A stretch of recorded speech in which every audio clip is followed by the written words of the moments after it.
hand reached for the curtain, pulling it open. Warm morning light filtered in through the crystal in the ceiling.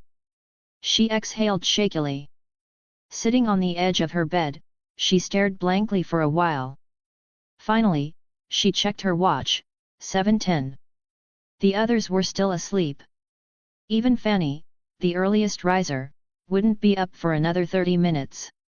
Anne covered her face with her hands, taking a moment to compose herself. She muttered quietly in English, encouraging herself. Once the voice of the shadow had faded from her mind, she stood, gazing for a while at the soft light spilling from the ceiling. Then she headed to the washroom.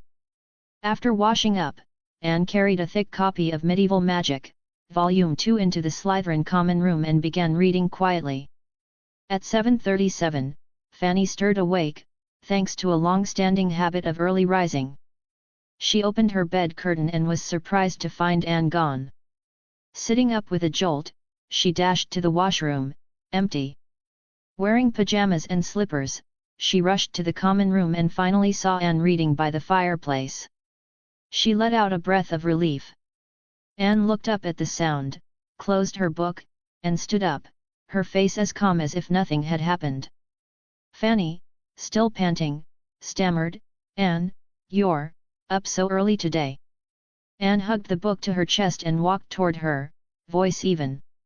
"I had a nightmare. It woke me." Fanny hesitated for a second, then swallowed her next words. She forced a smile. "Then it was just a dream. And now that you're awake, it's over." Anne nodded. "Let's go back to the dorm." That morning in potions, Professor Snape was clearly still fuming over Neville's boggart incident. He nitpicked the Gryffindor students all class long. But Harry, Ron, and Hermione had prepared after Anne's warning, behaving perfectly and avoiding any deductions. Neville, despite Hermione's help the night before, still managed to lose Gryffindor 10 points. After class, Snape asked Anne to stay behind. Fanny tried to remain too, but Snape politely dismissed her. Hermione considered staying, but Ron and Harry tugged her away. "Reeve," Snape said, standing stiffly, eyes sharp as ever. "I heard about what happened yesterday in Defense Against the Dark Arts. It was unfortunate. Professor Dumbledore has asked me to check on you. Do you need assistance?" Anne lowered her gaze, avoiding his piercing stare. Her voice was calm. "You know my past hasn't been peaceful, Professor. If I were to ask for help, I'd request your signature on a permission slip. I'd like to visit Madame Pomfrey for something to help me sleep." Snape studied her a moment longer, then, seeing no trace of deceit, dropped his probing look. He pulled out a sheet of parchment and scribbled out the note before handing it to her. Anne took it, folded it neatly into her bag, and stood. "Thank you for your help, head of house." Snape glanced at the Slytherin badge on her robes and said curtly, "You may go." Anne nodded, stepped back respectfully, and turned to leave. Outside the classroom, the others immediately swarmed her. "What did he say? Did Snape give you trouble? I thought he was only nice to his own house." "He was just checking in because Professor Dumbledore asked him to," Anne replied. Everyone relaxed a bit. Ron muttered, "Knew it. He really does only care about Slytherin." Fanny gave him a warning look. Hermione asked gently, "Anne, did you accept the help?" "I did." Fanny and Hermione exchanged glances. Earlier, Fanny had told Hermione about Anne's nightmare. Hearing that Anne had accepted help reassured them. "Then let's go eat," Fanny said. Anne nodded. As they walked, Ron and Harry chatted about the upcoming Quidditch matches. Gryffindor hadn't won the cup in 2 years, and this season they were determined. Fanny and Hermione chatted about their mimosa plants. Despite Anne's handwritten care guides, growing tropical plants in the UK had its complications. They occasionally asked Anne for advice, and she always gave simple, effective responses. A/N, sigh, a bunch of worthless parents. If you're enjoying the journey so far and want to read ahead, you can check out 25 plus advanced chapters on Patreon, patreon.com/crimson_lore. Chapter 50, Hogsmeade Village. The rest of September passed peacefully. Defense against the dark arts quickly became one of the most beloved subjects among the students. Professor Lupin had a gift for teaching, making every class engaging and fun. Even though Anne's first class hadn't gone well, she didn't dislike Professor Lupin or his lessons. He genuinely taught them a great deal. Madame Pomfrey gave Anne a generous supply of calming draughts, and every night she slept soundly, dreamless until dawn. With restful sleep, a packed class schedule, and piles of homework, Anne did what she had done many times before: she dug a hole in her heart and buried everything inside. She would get through it. After a long enough recovery, she always did. Whenever fragments of memories from her past life surfaced, especially from that painful time, she would silently recite passages from A History of Medieval Magic. It worked well enough. In potions class, Snape continued his campaign against Gryffindor for weeks. Neville had already been reduced to tears twice in class. Sometimes, when they couldn't bear to watch anymore, Fanny and Hermione would whisper reminders to Neville. Otherwise, as Harry and Ron saw it, Neville might as well invest in a few more toads. Every time a lesson ended, Snape would use Neville's poorly made potion to feed his toad. Care of magical creatures, after an action-packed first lesson, quickly turned dull. Hagrid seemed to have lost his confidence. Now, every class involved feeding lettuce to flobberworms. One rainy morning, Fanny and the trio, Harry, Ron, and Hermione, had arranged to check Anne's parchment after breakfast. When they saw the words "Rain Today" written on the parchment, Hermione was the first to catch on. Fanny and Harry followed almost immediately. Ron, holding the parchment up, exclaimed how accurate Anne's prediction was, drawing laughter from the others. After they explained the trick to him, he laughed too, already planning to prank Percy, Fred, and George with the game. He made them all promise not to tell. When Fanny told Anne what Ron had said, she replied coolly, "Fred and George definitely won't follow the rules, and Percy probably wouldn't even bother playing with Ron." At the end of September, the Slytherin common room buzzed with excitement as third-year students crowded around the notice board. The first Hogsmeade weekend was scheduled for the end of October, Halloween Eve. It meant a day to explore the village and still return in time for the feast. On Halloween morning, Filch stood just inside the castle doors, checking names off a long list, eyeing each student suspiciously, ready to catch anyone without permission. "Ah, Anne. We get the whole day in Hogsmeade. I want to visit every shop," Fanny exclaimed, pulling Anne toward the doors. "All right. Hey, slow down." Anne was nearly dragged along. Slytherin was the first house to get through Filch's inspection. Anne and Fanny were near the front, but the Hufflepuffs soon caught up as excitement made everyone eager. After Anne gently reminded her to maintain a ladylike demeanor, Fanny stopped running and instead walked briskly. Soon after, Ron and Hermione caught up from behind. "Where's Harry?" Fanny asked. "His uncle wouldn't sign the permission form," Ron muttered. "That's a shame," Fanny said sympathetically. "But we'll bring him back some sweets, right, Anne?" Before Anne could respond, they noticed she was already surrounded by Fred and George. "Anne, about that chemical reaction you mentioned, you know, quicklime and water." Fred started. "And what's the specific heat capacity again?" George cut in. Ron rolled his eyes. They never get this excited in class. But talk about Muggle science and suddenly they're all ears. Fanny laughed. "Still upset they caught onto your rain trick so quickly?" "I am not. They just didn't follow the rules, that's all," Ron protested. "You've lived with them for how long now?" "You should know better," Fanny said. Anne knew they'd figure it out. Hermione stood next to Anne, clearly interested in the Muggle science book the twins had. Anne thought the twins would probably make great inventors in the Muggle world. They weren't just curious, they were fearless. After answering their questions, the twins dashed off, still arguing over some magical physics hybrid prank. Next time, we'll show you what we come up with. But first, we need some supplies from Zonko's. George shouted, snatching Hermione's book as he ran. Hermione, inspired, began quizzing Anne on ancient runes and arithmancy. Anne answered simply and directly, never more than necessary. Meanwhile, Fanny and Ron swapped Hogsmeade stories they'd heard from older relatives. Eventually, Fanny roped Anne into the conversation too.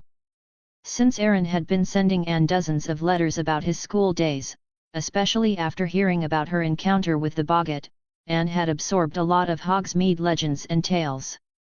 Fanny and Hermione already knew Anne could spin a great story, they'd learned that in Paris. So the walk to Hogsmeade turned into Anne's storytelling time. By the time they reached the village, they had unintentionally picked up quite a crowd, including Pansy, 2 more Slytherin girls, and a handful of Gryffindors. It's said Hogsmeade was founded around the same time as Hogwarts, by a wizard named Hengist. He settled here to escape Muggle persecution. According to magical relics of history, the village also served as the headquarters during the Goblin Rebellion of 1612. A place full of history and magic, it's certainly worth exploring. That's the end of the story. Off you go now, everyone, go shop. Anne ignored the applause and quietly glanced at Fanny and Hermione, saying nothing. Once the crowd dispersed, Ron turned to Anne, still awestruck. Wow, Anne! That was amazing! Same subject as Binns, but 100 times more exciting. That bit about both sides fighting for, what was it? Oh yeah, narrative power. I might actually reread A History of Magic now. If classes were taught like that, I'd get full marks. Fanny tugged Ron's sleeve to stop him. Hermione leaned in toward Anne. Her expression had gone cold. Hermione apologized softly, sorry, Anne. Fanny and I just thought your stories were too good not to share. Ron whispered to Fanny, what did you two do earlier? Fanny whispered back, Anne stopped twice, but we kind of nudged her to keep going. Wait, that time you two started cheering, you made her keep going. What did you do the first time? Fanny looked awkward. Before she could answer, Anne cut in, voice cold. Nothing much. Just another little threat from a certain young lady when I said I was done. Clearly, she didn't take my words seriously. Fanny blushed. Hermione grabbed Anne's hand. She didn't mean it like that. It was my idea. Just then, fireworks burst from the village streets behind them, followed by laughter. Anne sighed, looked at Hermione holding her hand, then at Fanny. She knew she hadn't treated them the same since her recovery began, and they were only trying to lift her spirits. They didn't deserve the weight of her pain. So she let it go. All right then. Fanny, you're treating me to all the candy I want. And Hermione, you owe me a butterbeer. Deal? Of course. Hermione smiled. Fanny nearly jumped with excitement. Anything you want. Let's go explore Hogsmeade, then. Didn't someone say we're not skipping a single shop? Outside Honeyduke's, Mr. Flume stood holding a tray full of candy samples. Try our new milk toffees. Free samples today. The 4 rushed over. Mr. Flume handed each of them several pieces. Fanny and Ron immediately unwrapped theirs and popped them in their mouths, Fanny with dainty grace, Ron more like a wild beast. Anne and Hermione read the wrappers first before eating. Anne thought the milk toffee tasted just like white rabbit candies. She popped 2 into her mouth, 1 on each side. Her cheeks puffed adorably, and Hermione couldn't resist poking one with her finger. Anne gave her a mock-annoyed glare, but didn't protest. Hermione beamed. Inside, jars of colorful candies lined the shelves. Mrs. Flume worked tirelessly at the counter, ringing up purchases. Bertie bought every flavor: beans, milk toffees, pear drops, chocolate balls, fizzing whizbees, butter toffee, jelly slugs, exploding bonbons. Fanny and Ron read names aloud as they walked. Hermione and Anne followed behind, occasionally pausing to examine the sweets. Pepper imps? George gave me one once, made my mouth smoke. I'll get more for Harry. Fuzzy mint tooth drops? My parents are dentists, but they love mint candy. Ron, come here, what is this one? By the time they left Honeydukes, their pockets were stuffed with sweets, and they strolled off toward the next shop, laughing all the way. If you're enjoying the journey so far and want to read ahead, you can check out 25+ advanced chapters on Patreon, patreon.com/crimson_lore. Chapter 51, Black and Snape. The Halloween feast transformed the Great Hall into a shimmering spectacle. Hundreds of floating pumpkins lit the air, bats flapped lazily near the enchanted ceiling, and flaming orange streamers twirled like glittering serpents overhead. Each house table was piled high with lavish food, the variety richer than usual. Clearly, the house elves had discovered a new cookbook. Though Anne and Fanny had stuffed themselves during their Hogsmeade trip, they still sampled every new dish at the feast. By the time the feast wound down, Anne and Fanny, along with the rest of Slytherin House, headed toward their dormitory beneath the lake. Today was so much fun. I didn't expect Hogsmeade to be like that, Fanny said cheerfully. Anne hung her bag on a chair, pulled out a small glass vial, and tucked it into her robe pocket. It really was. I'm completely stuffed. Suddenly, a voice shouted from outside the dormitory door, "Everyone out! All students must report to the Great Hall immediately, on Professor Dumbledore's orders." Fanny looked at Anne in confusion, and Anne shook her head to show she had no idea what was going on. "What happened?" Fanny called out into the hallway. "We don't know, but come on, we'd better go." Doors all along the corridor opened as students poured out, murmuring curiously. 10 minutes later, all 4 houses had assembled in the Great Hall. The teachers stood at the front. Professor Dumbledore addressed the students. "The staff and I will be conducting a full search of the castle," he said. Just then, Professors McGonagall and Flitwick sealed the hall doors. "For your own safety, you will remain here overnight. Prefects will stand guard at the entrances, and the head boy and girl will oversee everything inside. If anything unusual occurs, report to me at once." He turned to leave, then paused. "Oh yes, you'll be needing these." With a wave of his wand, the house tables floated to the sides of the room. Another flick, and hundreds of purple sleeping bags rolled out across the floor. "Sleep well," said Professor Dumbledore, shutting the door behind him. At once, excited whispers filled the air. The Gryffindors began sharing what they had just witnessed. "Anne, let's go over there," Fanny said, pulling 2 sleeping bags toward a corner where the trio was waving at them. As soon as they joined them, Hermione said urgently, "Black was here." "Yes. He was in the castle. The fat lady's portrait was attacked," Ron added. "Oh my gosh," Fanny gasped, drawing stairs. She quickly covered her mouth and whispered, "You mean that Black? The wanted criminal who escaped from Azkaban? He actually got into the castle?" "Yes," said Harry. "The fat lady saw him. When he couldn't give the Gryffindor password, he slashed her portrait. Good thing he chose tonight." "None of us were in the tower," Hermione said as they all crawled into their sleeping bags. Anne lay flat on her back while the others propped themselves up on their elbows, still chatting. "But how did he get in?" Fanny asked. It was the question on everyone's mind. "Maybe he knows how to apparate," a Ravenclaw nearby suggested. "Just appear out of thin air. Or maybe he used a disguise," said Harry. "What if he flew in?" Ron added. Hermione huffed. Am I the only one here who's actually read Hogwarts, a history? You're not, Fanny replied. Anne's read that massive book too. Hermione turned expectantly toward Anne, who was staring up at the enchanted ceiling. The castle is protected by all sorts of magic. You can't just apparate in.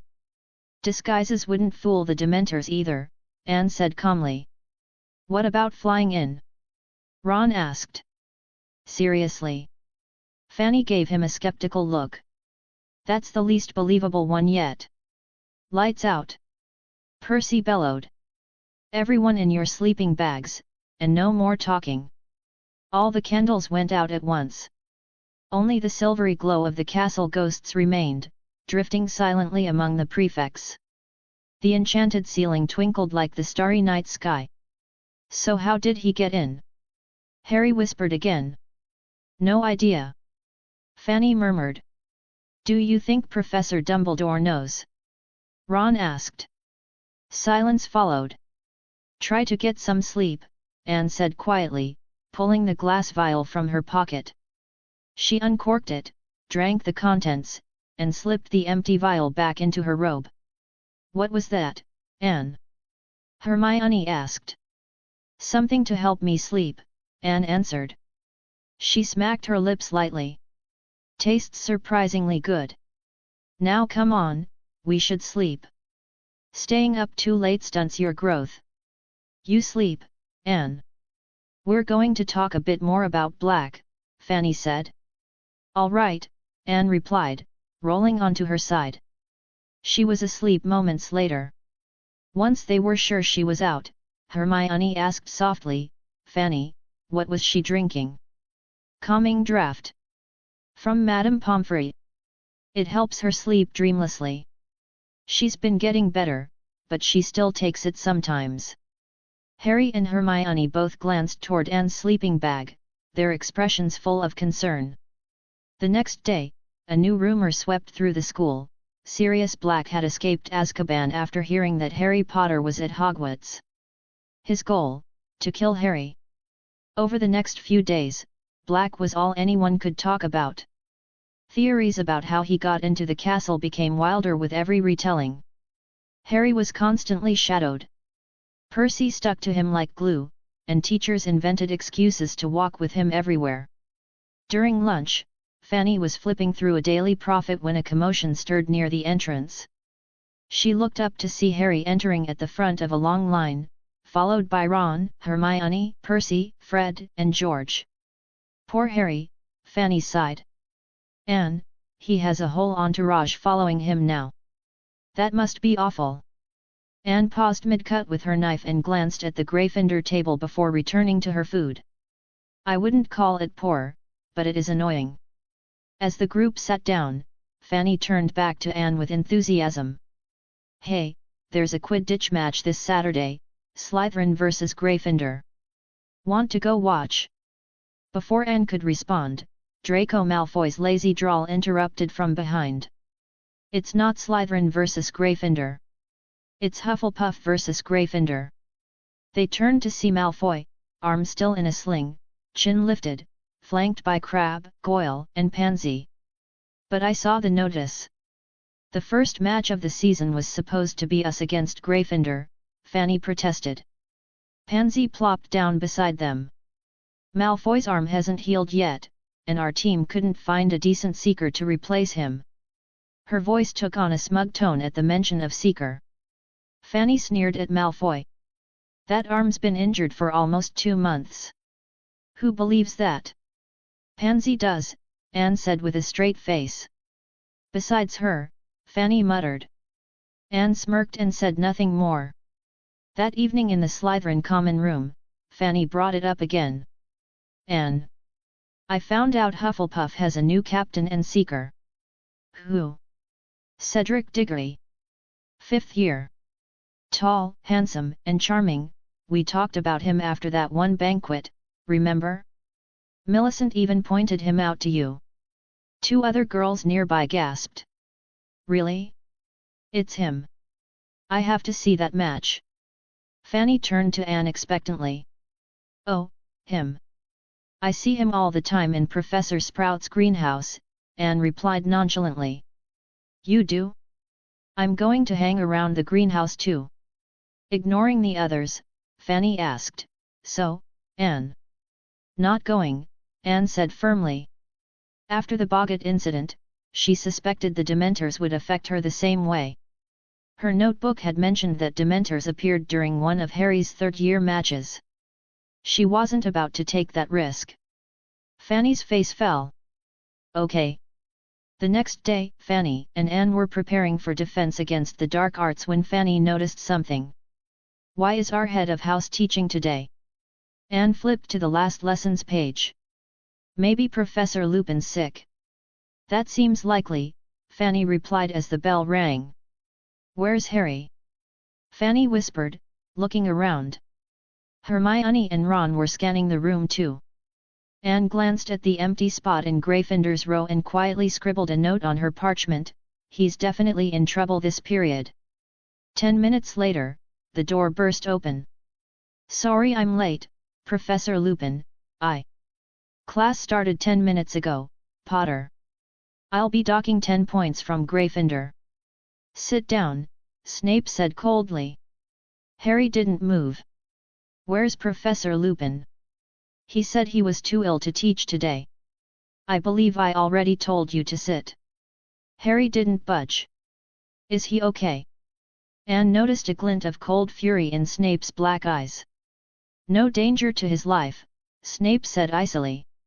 Another 5 points from Gryffindor. And if I have to tell you again, I'll make it 50. Harry sat down, glaring. As I was saying before I was interrupted, Professor Lupin left no notes on your progress. Sir, we've done Boggarts, Redcaps, Kappas, and Grindylows, Hermione said quickly. We were just about to. Silence, Snape snapped. I didn't ask you. I'm merely commenting on Lupin's disorganized teaching. He's the best teacher we've ever had, Dean Thomas said boldly. Other Gryffindors murmured their agreement. Anne glanced at Snape. His expression grew even colder. Gryffindors really are fearless, she thought. You're easily impressed. Lupin barely challenged you. I expect first years could handle Redcaps and Grindylows. Today, we'll discuss. Snape flipped rapidly through the textbook to the final chapter. Werewolves. But sir, Hermione said, we're not supposed to do werewolves yet. We were going to start Hinky Punks. Miss Granger, Snape said in a deadly calm voice, I believe I'm the one teaching this class. Page 394. Now. All the Slytherins flipped obediently to page 394. The Gryffindors exchanged frustrated looks but opened their books. Can anyone tell me how to distinguish a werewolf from a real wolf? Silence. Except for Hermione's hand, raised straight in the air. Fanny nudged Anne, motioning toward the Gryffindor side. Anne sighed, then slowly raised her hand. Reeve, Snape said, turning to Slytherin. Go ahead. There are several differences between werewolves and actual wolves. For example, the muzzle shape is Tisk same year, yet only Slytherin can answer. 10 points to Slytherin, Snape said smugly. Anne rubbed her temple. Of course he was still angry and looking for any excuse to punish Gryffindor. Sure enough, Gryffindors erupted. You saw Hermione's hand. Ron shouted. You just ignored her. Anne looked up just as Snape gave a cruel smile. Detention, Weasley. And another 10 points from Gryffindor. Snape ignored the glares from the Gryffindors and strolled back to the front. No one dared speak again. Gryffindors sat fuming while Slytherins quietly took notes about werewolves. Snape prowled the aisles, critiquing Lupin's lesson plans. Poor explanation. This isn't accurate, Kappas are more common in Mongolia. Lupin gave it an 8 out of 10? I'd say 3 at best. Well done, Malfoy, 5 points to Slytherin. Finally, the bell rang. But Snape wasn't done. You'll each write an essay on identifying and killing werewolves. 2 scrolls of parchment. Due Monday. It's time someone brought order to this class. As the students filed out, Gryffindors shot Anne with angry looks, as if she had cost them 25 points. Anne remained at her desk, unfazed. Fanny looked miserable. Anne, I'm so sorry. Anne slid her book into her bag and said gently, It's all right. I know you meant well. They just don't know Snape like we do. But hey, it worked. If I hadn't answered, he'd have given someone detention for sure. Next time, maybe let's think before rushing to help. Come on, let's go eat. If you're enjoying the journey so far and want to read ahead, you can check out 25+ advanced chapters on Patreon, patreon.com/crimson_lore. Chapter 52, The Dementor. Thick black clouds loomed low over Hogwarts Castle. Lightning flashed across the sky, followed by thunder that shook the air. Rain, heavy as beans, pounded on the Great Hall ceiling with relentless noise. Though it was daytime, dozens of candles still flickered throughout the hall. Another bolt of lightning lit up the space in a blinding flash. I think choosing not to watch the match was a very wise decision, Anne said calmly as she spread mayonnaise over a slice of toast. Fanny put down her milk and said earnestly, A little rain won't cancel a Quidditch match. And besides... She gestured toward Pansy and Millicent, who were giggling and whispering as they stole glances at Cedric at the Hufflepuff table. I'm not the only one looking forward to it. All right. You've got a point. Good luck out there, try not to get soaked, though I think that's inevitable. After breakfast, Anne headed to the library to return 3 hefty volumes of A History of Medieval Magic to Madame Pants, then checked out 3 equally massive tomes. Back in her dorm, she shelved the new books and picked up a large wooden box. It was for the hospital wing. Professor Sprout had asked Anne to deliver it to Madame Pomfrey after a basic extraction process. In the magical world, medicine was inseparable from herbology and potions. Reeve. Madame Pomfrey, this is from Professor Sprout. Refined extract, Anne said, setting the box down on a table and lifting the lid to reveal neat rows of conical glass vials filled with a pale violet liquid that shimmered faintly. Madame Pomfrey rose from her comfortable armchair and approached, picking up a vial and holding it up to the sunlight streaming through the windows. She smiled warmly at Anne. Reeve, no wonder Pomona always speaks so highly of you. I only have a little more patience and attention to detail than most my age, Anne said modestly. There are plenty of clever students at Hogwarts. Well, aren't you a humble one? Madame Pomfrey chuckled, lifting the box and heading toward the medical supplies room. Why didn't you go watch the Quidditch match? The rain was too heavy. And honestly, I've always thought Quidditch seemed a bit too dangerous, Anne said as she followed her, helping arrange the bottles on the shelves. It is dangerous, Madame Pomfrey agreed, waving her wand to summon several large empty bottles from another shelf. Every year, some students end up here because of Quidditch. By the way, Reeve, how have you been sleeping lately? Much better, ma'am. I finished the last calming draft a few days ago, but I haven't had any nightmares since, Anne replied while putting the last of the vials in place. That's good to hear, Madame Pomfrey said. Just as they stepped out of the storeroom, the infirmary doors burst open. A crowd of drenched students stormed in, shouting and panicked. Floating above them was a stretcher, on it lay a motionless figure. Madame Pomfrey's face changed instantly. She rushed forward and transferred the boy to a hospital bed. Anne followed closely. It was Harry Potter. Before Anne could take it in, 2 soaking wet figures hurled themselves at her. She barely had time to react as Fanny and Hermione clung to her tightly. She wrapped one arm around each of them. Both girls were cold and trembling. Anne gently patted their backs as they cried, trying to comfort them. Through the crowd of Gryffindors, Anne caught a glimpse of Harry, mud-covered, eyes shut, lying still. Voices around the bed were filled with panic. Thank Merlin the ground was soft. I thought he was a goner. Even his glasses didn't break. That fall, good heavens, it's the scariest thing I've ever seen. Professor McGonagall tried repeatedly to calm the students so Madame Pomfrey could work. Anne coaxed the girls to sit down on a nearby bed. He'll be all right, she said gently. Madame Pomfrey will take good care of him. He's fine. Just unconscious, Madame Pomfrey announced. Please move aside. I need to fetch some potions. Minerva, can you tell me what happened? Professor McGonagall quickly explained.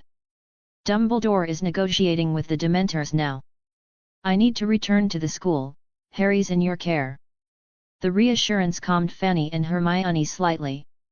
Their sobs faded into quiet sniffles. Anne waited until they settled, then fetched 2 warm, dry towels from a cabinet and wrapped them around the girls. Madame Pomfrey returned with a potion. Everyone, out! Don't crowd the patient. We're not leaving until Harry wakes up, said Fred defiantly. Yet, he's going to have loads of questions when he does, George added. The crowd echoed in agreement. Madame Pomfrey sighed but didn't argue. She helped Harry drink the potion, then added, but each of you will be taking a dose of this as well, I won't have you all coming down with colds. Groans spread instantly. Anne was called over to help distribute the medicine. After all, there were over 20 students. When she returned with a tray full of small cups, Harry had already woken up. He was asking about the match against Hufflepuff, but the answer wasn't encouraging. Gryffindor had lost. Cedric had caught the snitch just before Harry fell, and the team admitted defeat without complaint.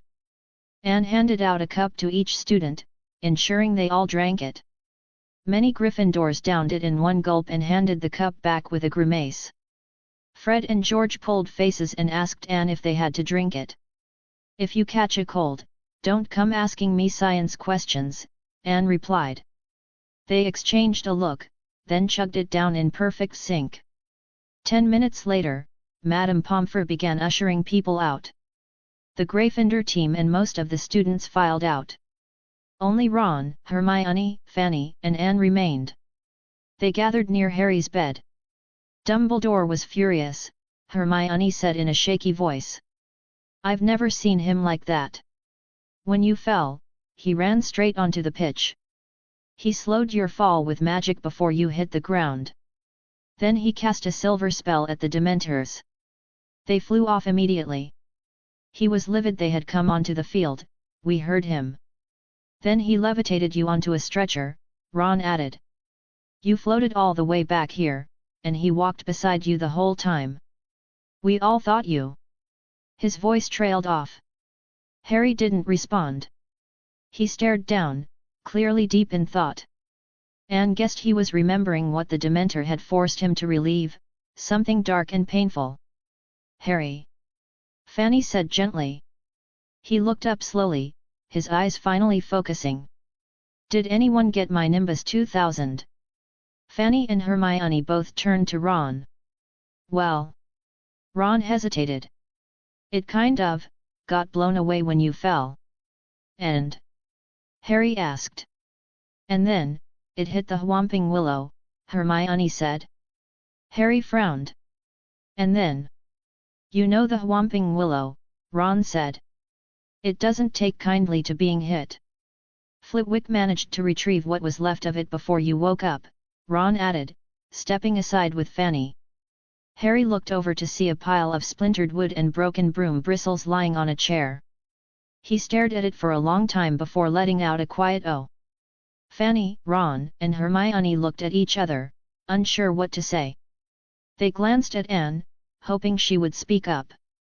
At that moment, Madame Pomfrey appeared again, carrying a fresh potion. Why are you still here? Reeve, take them back. Potter needs rest. The 4 of them left, and Madame Pomfrey shut the door firmly behind them. Their clothes were still dripping wet. Ron's robes left a trail of puddles. You two need to get back to your dorms and take a hot shower, Anne said to Ron and Hermione. Harry will be fine. And Gryffindor still has a chance at the Quidditch Cup. The season's far from over, you've only lost 100 points. Harry's the youngest Seeker in a century, remember? He did beat Malfoy in his Nimbus 2001 with that broom. Their expressions lightened. Hermione and Ron nodded silently and made their way to the Gryffindor common room. Anne accompanied Fanny back to the Slytherin dorms. Harry spent the entire weekend in the hospital wing, and Fanny kept dragging Anne to visit him whenever they had time. On Sunday afternoon, they even ran into Cedric from Hufflepuff. Fanny's opinion of him rose even higher. On Monday, Harry returned to class, but things didn't improve much. Malfoy's taunts grew worse. Now out of his sling, Malfoy mocked Harry every time they crossed paths, mimicking his fall from the broom. During one potions class, while Snape's back was turned, Malfoy imitated a Dementor again. This time, Ron lost his temper and hurled a huge, slippery crocodile heart straight at him, hitting Malfoy square in the face. Snape deducted 50 points from Gryffindor in a fury, but after class, most Gryffindors patted Ron on the back, admiring his boldness. Fanny praised Ron's actions in private. Anne only gave a faint smile. In her opinion, 50 points was a steep price to pay for hitting Malfoy in the face. If you're enjoying the journey so far and want to read ahead, you can check out 25+ advanced chapters on Patreon, patreon.com/crimson_lore. Chapter 53, The Ugly Backpack. If Snape teaches defense against the dark arts again, I'm calling in sick, Ron muttered as Anne and Fanny approached the classroom door. Anne glanced at him and walked in without a word. Fanny, pausing beside the trio at the door, offered kindly, "Relax. Professor Lupin's back today." Professor Lupin stood at the front of the room. He did look like he'd been ill, his worn robes hung even more loosely than usual, and there were shadows under his eyes. Still, he smiled at the class as they sat down. The Gryffindors immediately began complaining about what Snape had done while Lupin was out. "It's not fair. He was only substituting, why'd he give us homework? We didn't even know what a werewolf was. 2 rolls of parchment. Didn't you tell Professor Snape we hadn't covered that yet?" Lupin asked, frowning slightly. The Gryffindors all began talking at once. "We did, but he said we were behind. He wouldn't listen. 2 full rolls." The Gryffindors looked thoroughly indignant, while the Slytherins on the other side of the room were whispering among themselves, praising their head of house for helping them prepare early. Lupin just gave the Gryffindors a faint smile. "Don't worry. I'll speak to Professor Snape. You don't need to write that essay." The Slytherins exchanged disappointed glances, they'd already finished theirs. Only Hermione from Gryffindor looked let down, since she was the only one who had completed the assignment. The lesson was an enjoyable one. Professor Lupin brought in a glass tank containing a hinky punk, a wispy, smoky-looking creature with only one leg that looked too fragile to hurt anyone. "They lure travelers into bogs," Lupin explained as students took notes. "Notice the lantern hanging from its hand? It hops ahead, and people follow the light until..." The hinky punk banged its head against the glass, producing a horrible screeching sound. When the bell rang, everyone packed up. "Harry, stay back a moment," Lupin called. Outside, Ron and Hermione caught up with Anne and Fanny. "Anne, what do you think Lupin wants with Harry?" Hermione asked. "Probably to ask him about what happened during Saturday's match," Anne said casually. "Professor Lupin really cares about Harry. Remember when we went to Hogsmeade for Halloween and Harry couldn't go?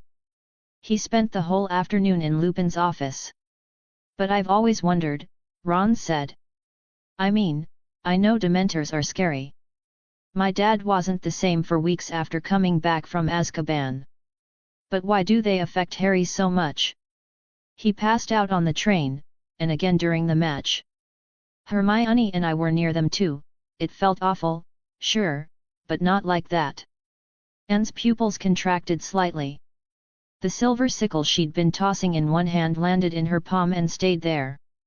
She came to a halt, causing the others to stop too, turning to look at her.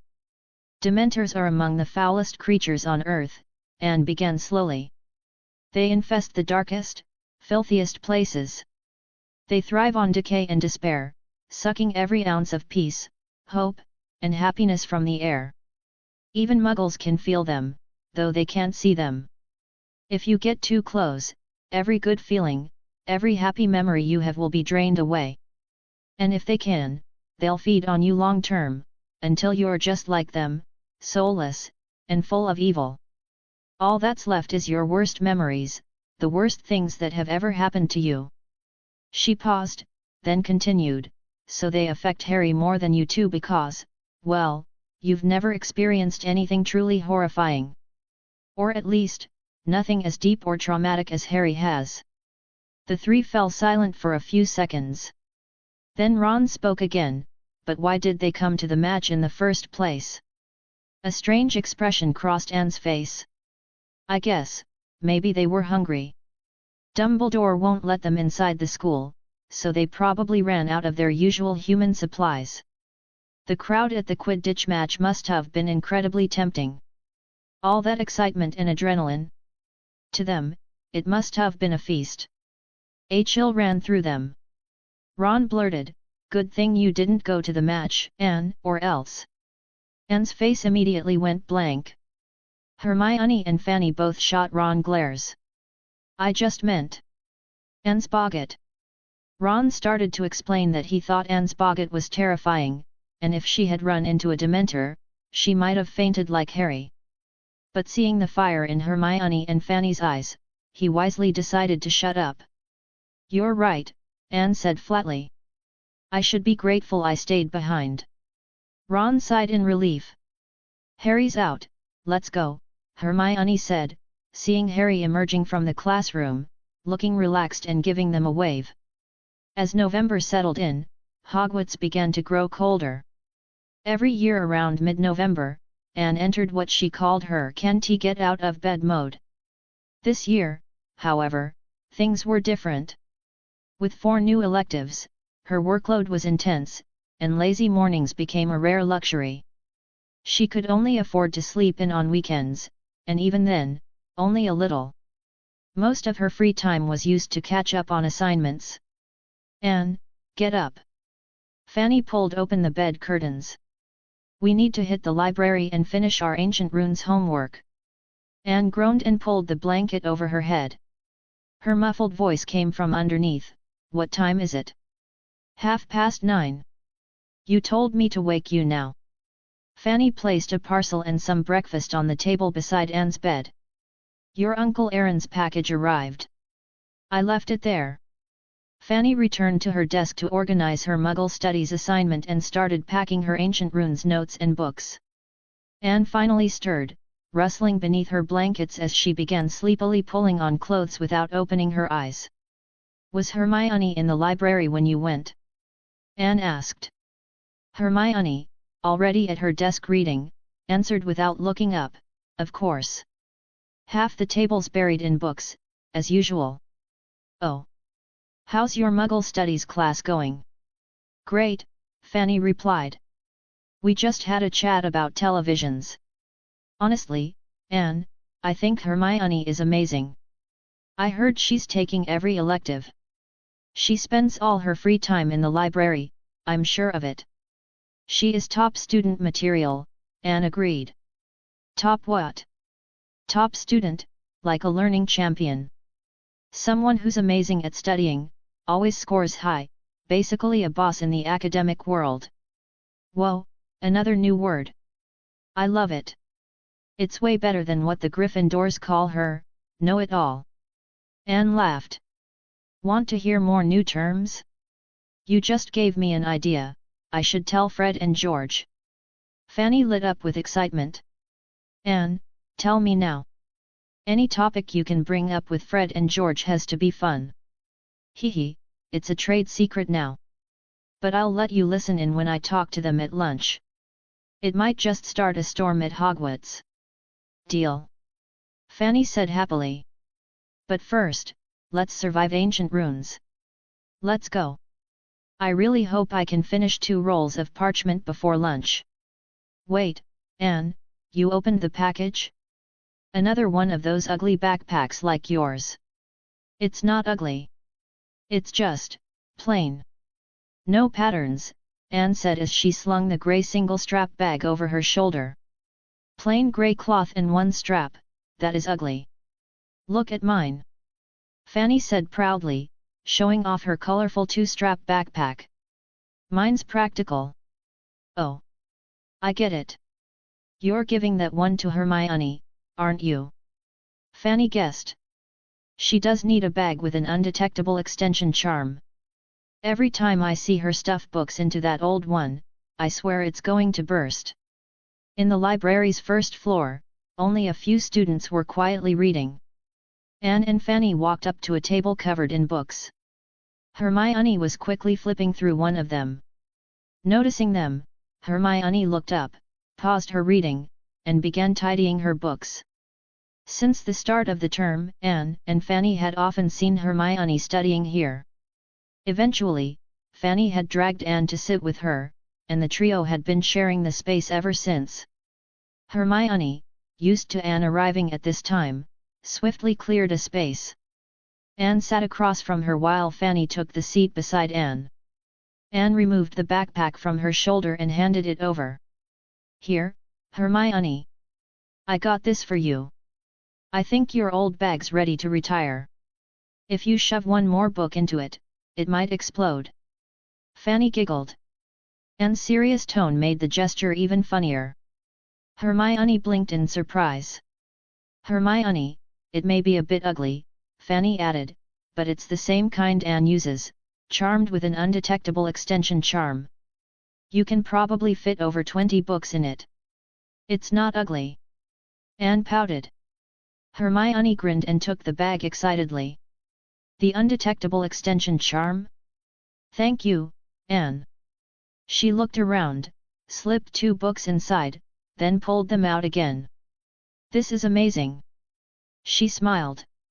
I don't think it's ugly at all, it's really useful. You too. Fanny sighed, then teased, you really do sound exactly alike. Hermione just laughed even more brightly. If you're enjoying the journey so far and want to read ahead, you can check out 25+ advanced chapters on Patreon, patreon.com/crimson_lore. Chapter 54, A Trade Secret. Fred, George. Anne called softly. As she passed the Gryffindor table, she discreetly flashed a V sign at the twins. Once she got a knowing glance from both of them, she returned to the Slytherin table as if nothing had happened. That's it? That's how you contact them? Fanny whispered as Anne sat down. You just whispered their names. Are you sure they even heard you? That's just a beginner-level contact method, Fanny, Anne said with a small smile. You'll see the result soon enough. Sure enough, not long after, Fred and George turned up in an empty classroom on the 2nd floor. Whoa, Anne, how'd you even do that? Fanny asked, wide-eyed as the twins walked in. That's classified business information, Miss Charles, Fred said. Can't give it away so easily, George added. Both of them were clearly in high spirits. Anne? Got another brilliant idea for us? George asked. Because we've got a few questions for you too, Fred added. You too, this isn't the first time, is it? Fanny said in surprise. Of course not. Most of the good ideas we've had recently came from Anne, Fred said. She's got quite the mind for this kind of thing, though she doesn't like taking credit. But we won't forget her help, George added. The way they spoke, one starting the sentence and the other finishing it, was entirely new to Fanny, and she found it absolutely delightful. All right, enough flattery. Fanny reminded me of something today, and it gave me another idea. With Christmas break coming up, I thought this one could help you make a tidy profit before heading home, maybe even raise some funds for your next round of experiments. Fred and George's eyes lit up instantly. They sat upright, exaggeratedly pulling out quills and parchment like perfect students ready for class. Fanny blinked in amazement. Anne tugged her to sit beside her across from the twins. First, let me introduce a few fun terms. Pay attention, these terms are the foundation of the business. Fred and George poised their quills just a centimeter above their parchment, ready to jot things down. All students can be divided into 10 categories: study maniacs, study gods, study elites, study rogues, study commons. Hold on, I'll explain them one by one. First is the study maniac, obsessed with studying to the point that not studying feels like dying. Second, the study god, cool, brilliant, untouchable, always excelling without breaking a sweat. Third, the study elite, hidden geniuses who dominate every subject with calm confidence. Fourth, the study rogue, the kind who sleeps in class, plays during breaks, but somehow still scores well. Fifth, the study commoner, average intelligence, worships elites, looks down on slackers, and believes hard work will one day close the gap. Fred and George's grins grew wider by the second, ideas already spinning in their heads. Sixth, the study weakling, burned out from cramming all night, body wrecked. Seventh, the study struggler, works hard with limited ability, but never gets the results they want. Eighth, the study wreck, completely broken by school, hopelessly lost. Ninth, the study slacker, doesn't try, but also doesn't care, just drifting by. And lastly, the study washout, way past help. Long since given up. By now, Fred and George were doubled over laughing, having dropped their quills. Fanny couldn't stop giggling either, it was ridiculous, yet hilariously accurate. And there's a special class that transcends the 10, Anne added. Study cream puff. Looks like a study elite on the outside, but is actually a study struggler inside. Cracks under pressure. That got another round of roaring laughter from the twins. Once everyone calmed down, Anne said, "Here's the plan. I've got a basic idea, feel free to improve it. Start with our year as a test group.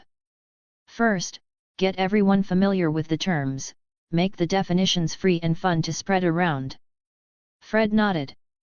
Good point. I bet people will remember them after just one read, write, study washout. George snickered. I think I'm more of a study rogue, actually. Fanny turned to Anne curiously. So what about you? Me? Anne chuckled. Definitely a study cream puff. I look like a top student, but I'm actually a mess inside. Fred said, we could make a ranking board at Hogwarts, like the Quidditch rankings, but for study types. We'd sell it to students who want to know where they stand. George added, or we make badges for each category. Everyone picks their own.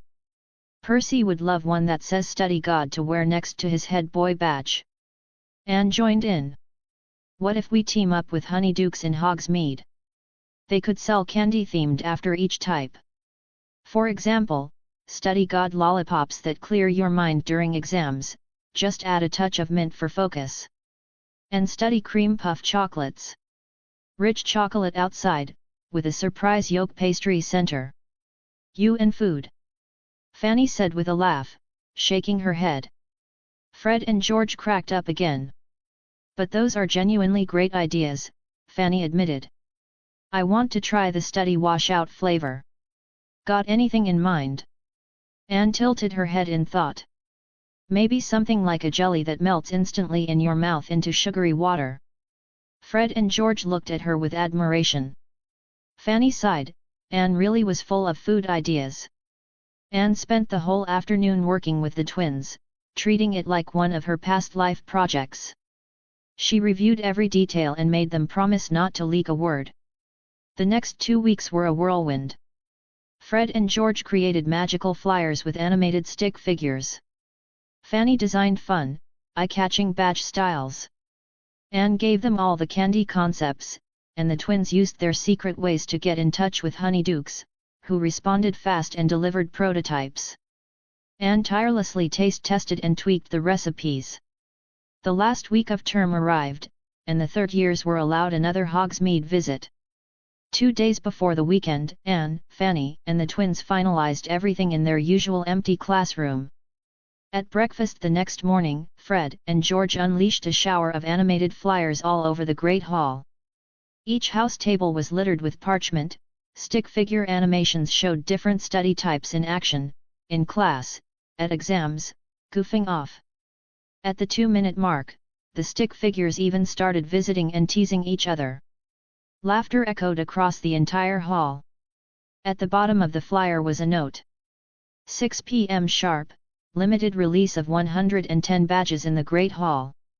First come, first served. 5 silver sickles each. In tiny print, Weasley's Wizard Wheezes. By noon, the whole school was buzzing. Students debated which type they were and planned to get in line early. Fred and George were nowhere to be found, mobbed all morning by eager buyers trying to sneak an early batch. By 5 p.m., a massive line had formed by a plain wooden table. Peeves and the Bloody Baron had shockingly been recruited to keep order. Anyone who tried to cut was swiftly chased off by Peeves. He even counted 110 people exactly, then stood at the end of the line to block any more. Malfoy tried to cut in but got driven off. He didn't dare argue with the Bloody Baron, the Slytherin house ghost. Wow, Anne, Hogwarts really has this many students? Fanny said, standing off to the side. Anne looked toward the noisy, crowded corner and laughed. Guess everyone was bored stiff in this castle until now. Ron and Harry walked over. Ron crossed his arms with a huff. Can you believe this? I'm their brother and they still wouldn't let me buy a badge early. Haha. Fanny giggled. Wait, Ron, you wanted a study elite badge? Did you even read the descriptions? You're totally a study struggler. Harry laughed too, easing the sting a bit. Oh yeah? And what are you then? Ron challenged Fanny. I'd like to be a study god, but realistically? Just a study elite. Fanny grinned. Ron turned away, grumbling. He knew he couldn't argue with her grades. And Anne? What do you think you are? Harry asked, smiling. Anne laughed. I aim to be a study rogue, but I think I'm a full-on study cream puff. I don't agree with that, came Hermione's voice from behind them. She had just returned from the library, backpack over her shoulder. Uh-oh, the real study elite has arrived, Fanny joked. You mean study maniac, surely, Ron said. You've spent every spare moment this week in the library. Hermione just nodded matter-of-factly. The homework's brutal. Is the line already full? It's not even 6. Not even. Ron groaned. It filled up at 5. How did Fred and George get Peeves and the Bloody Baron to help? Malfoy got kicked out and didn't even complain. Fanny glanced at Anne, who just smiled. Hermione noticed the look. At exactly 6 p.m., Fred and George entered the hall with a big box. The line craned their necks. Study God badges, sold out. Fred shouted a minute later. Groans erupted from the back. Study Elite, sold out. Study Rogue, sold out. Study Maniac, sold out. In under 10 minutes, they were completely gone. Fred announced, tomorrow, same time, 250 badges. First come, first served. 30 each for study gods, elites. Those who got badges wore them proudly, they were the only 110 in the school with them for 24 hours. Next morning, Friday, Malfoy strutted into the Slytherin table with a study god badge pinned proudly to his robes. Anne and Fanny exchanged amused looks. At lunch, another batch of animated flyers appeared. This time, stick figures told the untold stories of study elites, gods, rogues, and strugglers, Part 1. They acted out scenes of class, cramming, and cheating, each with little internal monologues above their heads, full of hilarious commentary. The back featured a sneak peek of Honeyduck's 11 new candy flavors, each named after a study type, fueling Saturday's hype. Even first and second years were begging upperclassmen to buy them some. By 5 p.m., students rushed to line up after class. Harry and Ron were among them. The badges sold out in under half an hour. Ron wore his study struggler badge proudly, while Harry got a study commoner one. Anne, Fanny, and Hermione stood in the corner watching the chaos. Hermione makes sense, she's always in the library, Ron said. But Anne, Fanny, why didn't you two buy badges? Well. Fanny glanced at Anne. Anne replied seriously, I'm more interested in the candy. Hermione and Fanny burst out laughing, they knew exactly how much Anne loved food. Harry and Ron exchanged a glance and nodded, yep, that tracked. I'm excited for the study struggler candy, Ron said, holding up the flyer. It says it fights on your tongue. Like the stick figures. Don't ask me. Maybe go ask your brothers. Anne said. Fanny stared dreamily at Ron's flyer. They won't tell me. I asked like 10 times this afternoon. Ron huffed. When the topic turned to Honeydukes, Harry stayed quiet. They all knew he couldn't visit Hogsmeade yet, so they let the subject drop. If you're enjoying the journey so far and want to read ahead, you can check out 25+ advanced chapters on Patreon, patreon.com/crimson_lore. Chapter 55, Candy and Secrets. The Honeyduke's sweet shop was packed to bursting. Mr. and Mrs. Flume had no choice but to ask Fred and George to keep the students in check, only letting in a new group once the last batch had finished shopping. Even the older students who'd been to Hogsmeade many times turned up, and the 2 weeks of stockpiled candy vanished faster than expected. Mr. Flume kept rushing back and forth from the storeroom, hauling out crate after crate of sweets. Ron finally squeezed out from the crowd, his face flushed and triumphant. From his bag, he pulled out a large handful of colorful candies. Good thing I brought a bag. You guys already finished shopping? I'm trying this one, loser lolly. The wrapper was about palm-sized, square, and sparkled with the words loser lolly. Zigzag edges made it easy to tear. Ron ripped it open and dumped the sugar shards into his mouth, then instantly clamped a hand over it. His eyes lit up with glee. The others could clearly hear a series of tiny pops and crackles from inside his mouth. Moments later, he opened his mouth wide and exclaimed, Merlin's beard, it really feels like there's a brawl on my tongue. This is amazing. Anne smiled to herself. Of course it was inspired by popping candy from her previous life. Does it hurt? Hermione asked. Fanny was trying hard not to laugh and tugged secretly at Anne's robe. Nope. Try it, you'll see. I bet Harry would love this one. Ron said, already reaching for the next candy, Drifter Drop. Would I? Came a voice from behind Hermione, Anne, and Fanny. They shrieked and jumped. Harry, they shouted, startled. Ron's jaw dropped. Anne leapt to the side, while Hermione gasped, What are you doing here? How did you even get here? Whoa! Ron exclaimed, clearly impressed. Did you learn to apparate? Of course not, Harry replied with a grin. He glanced at the bustling shop and then led them into a quieter alley between buildings, where he explained how he'd gotten the Marauders map from Fred and George. They never gave me the map. Ron complained, scandalized. I'm their brother. But Harry won't keep it forever, Hermione interjected. He's going to hand it over to Professor McGonagall. Right, Harry? Fanny and Ron both turned to her in disbelief. What? You're giving it away? No, I'm not. Harry said firmly. Hermione frowned. If I gave it in, I'd have to say where I got it, and Filch would find out it was Fred and George. But what about Sirius Black?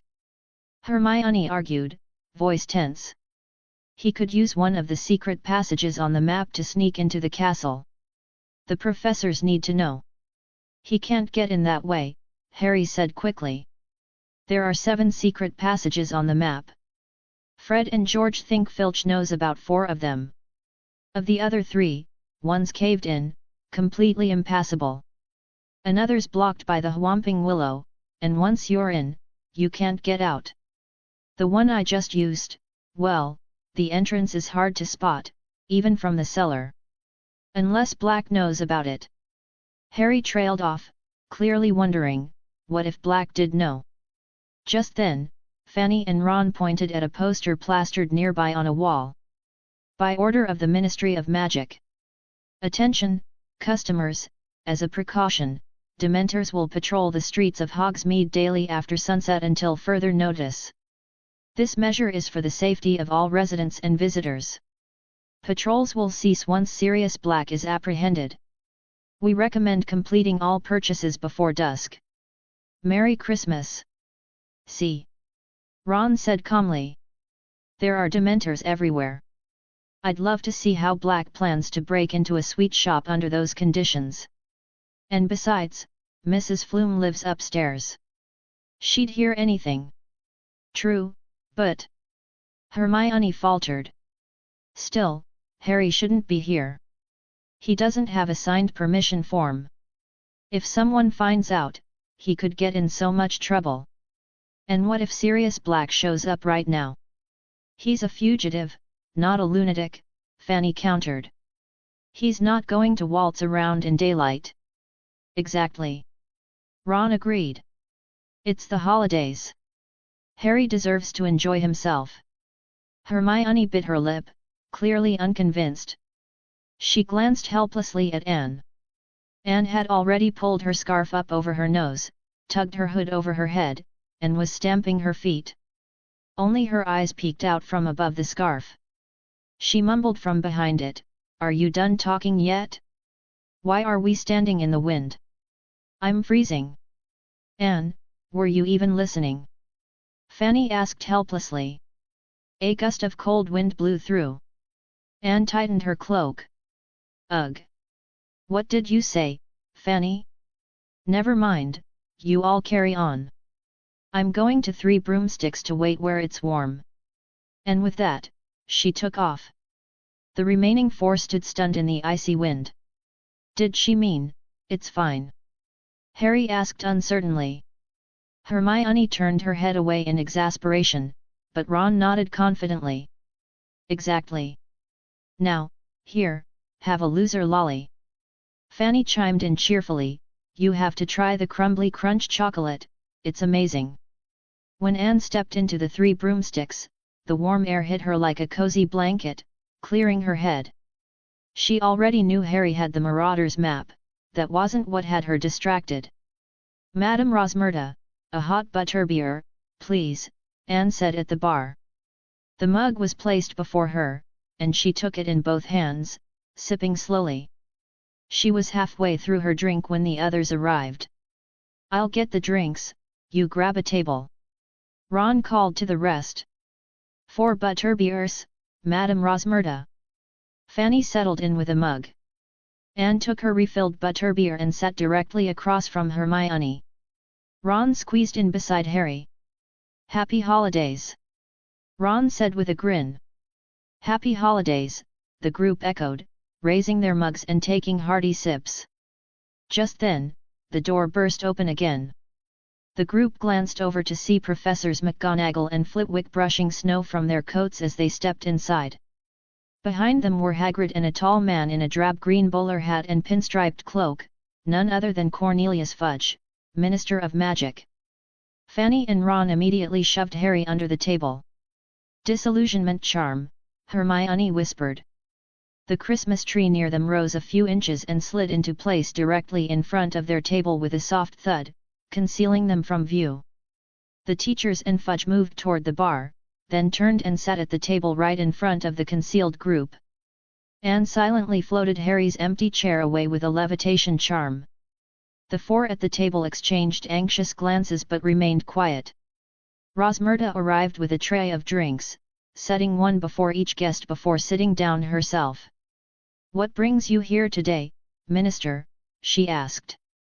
Fanny, Hermione, and Ron strained to hear, while Anne sipped her butterbeer, thinking, "Here it comes, the past is about to be spilled." Fudge's voice was low. "Who else but Sirius Black, my dear? I dare say you've heard what happened at Hogwarts on Halloween." "I've heard rumors," Rosmerta admitted. "Did you tell the whole pub, Hagrid?" McGonagall snapped. "Do you think Black is still nearby, Minister?" Rosmerta asked softly.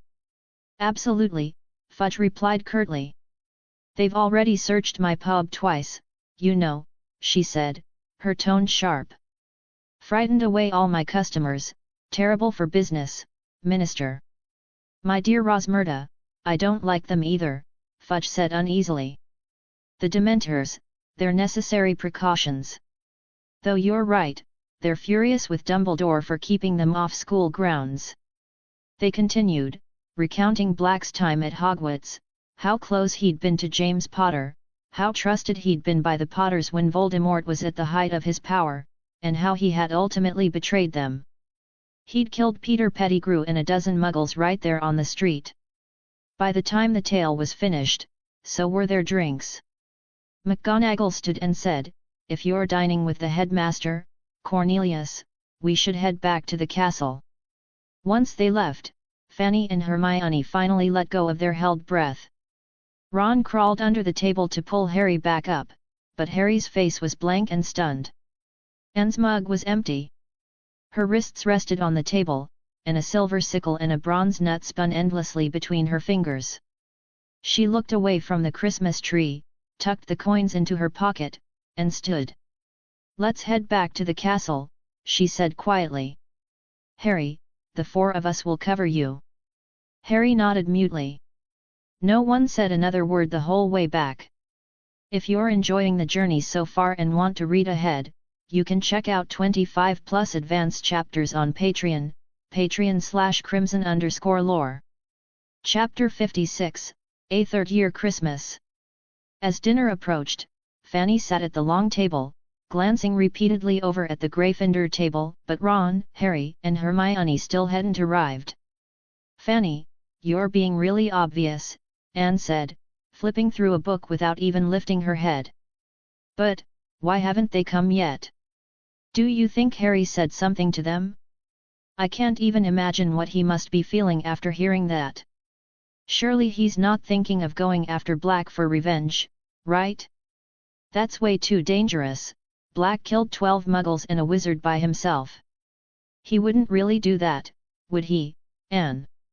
Anne turned to another page and answered without looking up, "What would you do if it were you who heard something like that?" Fanny furrowed her brow, thinking. "I don't know. But I think I'd want revenge too, even if I wasn't strong enough." "So, if Harry did want revenge, it wouldn't be that surprising," Anne replied, glancing at the time and closing her book. She slid it into her bag. It was nearly dinner. Fanny looked up toward the staff table, where Dumbledore sat in the center. She said confidently, "Even if Black did come back to the castle, I believe Headmaster Dumbledore would catch him. He'd never let one of his students fall into danger." Probably," Anne replied as she reached out and levitated a bowl of vegetable stew from a distance. "They're here, Anne. I heard from Hermione that all three of them are staying at Hogwarts over the holidays." "Oh, that's good. Harry could definitely use some company," Anne said, biting into a piece of bread. Another thought crossed her mind: Buckbeak's situation might be reaching a verdict soon. "Too bad I have to go home for Christmas," Fanny said with a sigh. Hearing the disappointment in her voice, Anne set down her fork and knife, her tone serious. "Fanny, this is something Harry has to get through on his own. Friends can help, but in the end, it's up to him." Fanny looked startled. "Anne, you don't mean you want him to go after Black for revenge, do you?" Anne glanced back at the Gryffindor table. Harry sat there, silently eating, not saying a word. She murmured, "Maybe, maybe that wouldn't be such a bad choice for him. Fanny's eyes widened even more. She leaned in closer to Anne and said, "That really doesn't sound like you, it's way too dangerous." Anne tilted her head to avoid Fanny's face and casually picked up her fork and knife again. "It's not like I would be going on the adventure. And, just a reminder, based on the way your parents reacted when we met them last time, I don't think they'd be thrilled about a Slytherin getting involved in any kind of reckless escapade." Fanny shivered slightly at the reminder and instinctively pulled her shoulders in. After dinner, Anne and Fanny headed to the second floor of the library, to the magical history section. Fred and George were already there, practically vibrating with excitement as they clutched a box. "Anne, you'll never guess how much we made this time." "She really won't, look at this." They opened the box to reveal piles of galleons and sickles. Fanny stepped closer, eyes wide. "This is all ours." Anne reached into the box and scooped up a handful of coins, letting them slip through her fingers with a satisfying clink. "Honeyduke's already paid out. All 2 weeks' worth of stocks sold out. Mr. and Mrs. Flume paid us last night. Going forward, payouts will be monthly, like you suggested." Anne smiled in satisfaction. "Nice. I assume you've already totaled the earnings." Fred and George grinned and chimed in together, 162 galleons and 8 sickles. Anne turned to Fanny with a playful smile. "So, what are you going to do with your 20 galleons?" Fanny blinked. "Wait, why do I have any? You helped design the badge. Of course you get a cut. Though you don't really need the money, how about investing it in Weasley's Wizard Wheezes?" "Weasley's Wizard Wheezes is brilliant. It'll definitely have a storefront in Diagon Alley someday," the twins said eagerly. Fanny beamed. "Absolutely. I wouldn't know what to do with the money anyway." "Perfect." The twins cheered. It was clear they were thrilled to have more funding. Anne pulled out a piece of parchment and a quill. "Excellent. A new shareholder. We can use this opportunity to sketch out the shop's structure and future dividend plan. Who knows, this little step might become a giant leap someday."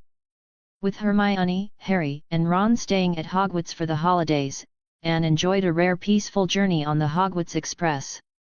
The ride was so relaxing she nearly overslept. Thankfully, a kind Ravenclaw student woke her up just in time. She thanked them warmly, grabbed her trunk, and got off the train with a bounce in her step. Waiting at the station were Erin and Diana. As expected, Diana greeted Anne with a big hug and a polite kiss on the cheek, while Erin smoothly took her trunk and walked with them out of the station. "By the way, Diana, Erin, I brought something for you too," Anne announced as soon as they got into the car. She reached into her pocket and pulled out 2 pretty gift pouches filled with the 11 unique candies she'd created. "What's this?" Diana asked curiously as she took hers. "Hee, there's a little instruction card inside. They're candies I bought from Hogsmeade, super fun ones," Anne explained. She caught the subtle glance Erin gave Diana when she mentioned Hogsmeade. Anne chuckled to herself. He was clearly still annoyed that Diana had filled out the Guardian signature section on Anne's permission form without telling him. "Are we spending Christmas in France this year?" Anne asked. "Of course. Christmas in Paris is magical, lights on the Champs-Élysées, holiday markets all over the city. You're going to love it," Diana said as she ruffled Anne's hair. Anne's eyes lit up. "That sounds amazing. I had no idea there were so many Christmas events in France. I can't wait." Diana laughed. "And there'll be so much good food. I've already told Manda, our house elf, to prepare a proper feast. Besides the must-haves like sea urchin roe, braised venison, and roast chicken, there'll be seared foie gras with port wine, smoked salmon, oysters, shrimp, steak." Anne cheered aloud, but quickly remembered they were in a car and kept herself from bouncing off the seat. The next day, the 3 of them flew from London to Paris. Over the next week, Diana and Erin spent lots of quality time with Anne. She guessed it was partly due to the boggart incident and the Dementors showing up during the Quidditch match, though they never said anything directly. One day while shopping for clothes with Diana, Anne asked a question that had been on her mind for a while. "Diana, I've always wondered, is it just British wizards who dress so oddly?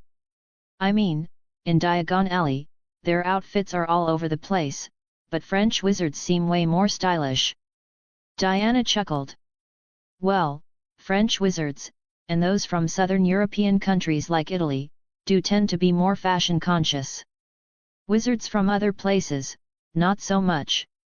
She glanced meaningfully at Aaron, who was waiting outside the boutique. Anne followed her gaze. Aaron stood there in a tailored suit, his hair neatly styled, looking like a perfect British gentleman.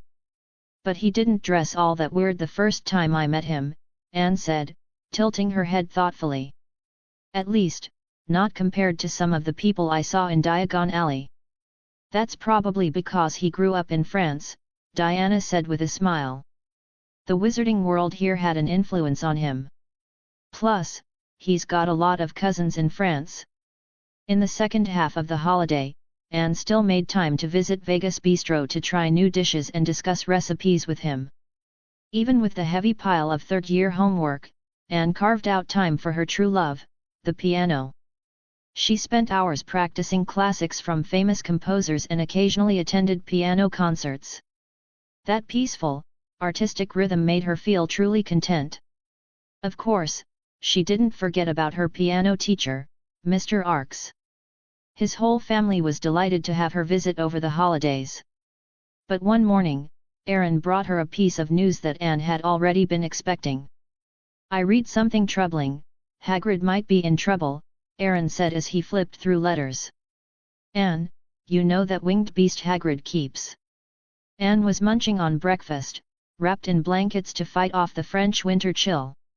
"You mean Buckbeak?" Aaron scanned the letter again and nodded. "Yeah, that's the name.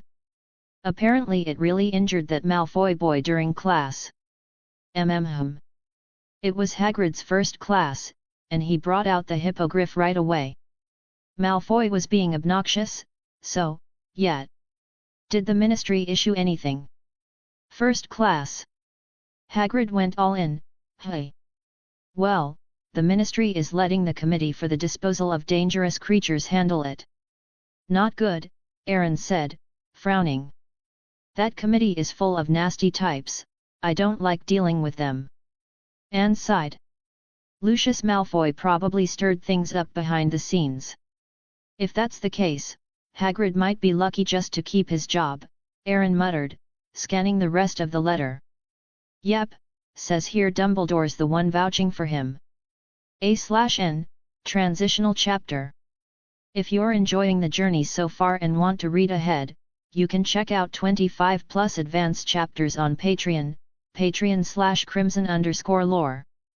Chapter 57, Blinded by the Situation. When the Christmas holidays ended, Anne left Paris reluctantly and returned to Hogwarts.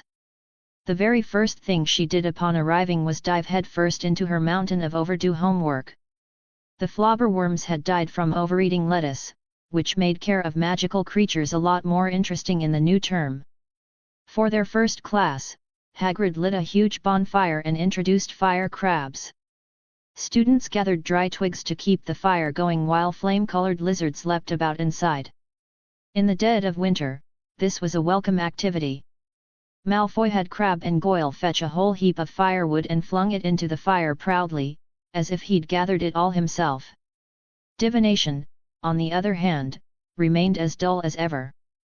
Professor Trelawney had begun teaching palmistry, and on the very first day, she told Harry that his lifeline was the shortest she'd ever seen. Anne was pretty sure she saw Hermione roll her eyes. Defense against the dark arts continued to be the favorite class of the entire year. Professor Lupin's lessons were always engaging and lively, though his sickly appearance worried many students, who wondered if he'd be able to keep teaching much longer.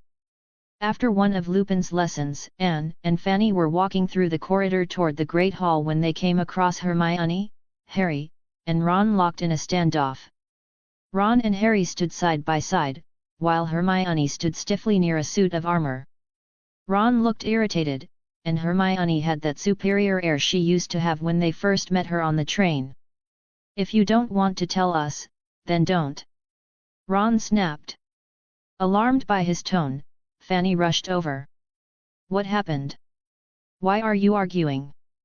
And why haven't you been walking together these past few days? Did something happen over the holidays?" "Humph," Ron grunted. "Harry and I were just talking about why Professor Lupin always looks ill, and guess what she said? Isn't it obvious?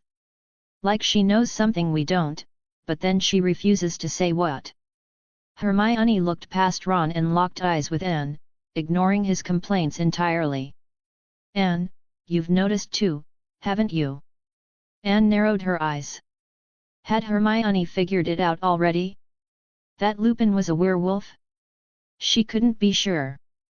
So, instead of answering directly, she tested the waters. "Noticed what?" "Something to do with the moon."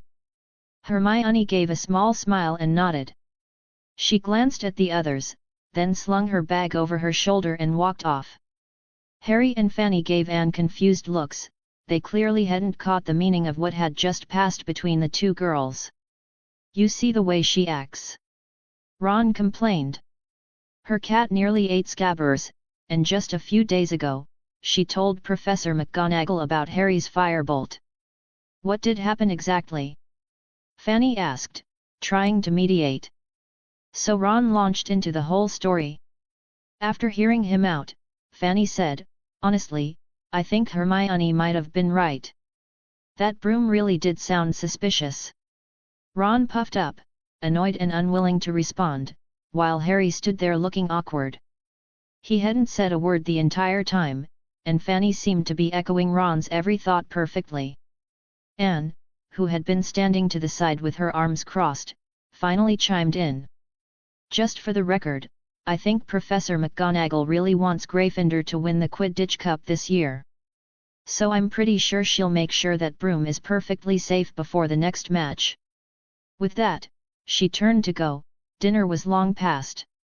But just before she walked away, she added over her shoulder, "Also, Crookshanks was just doing what all cats do."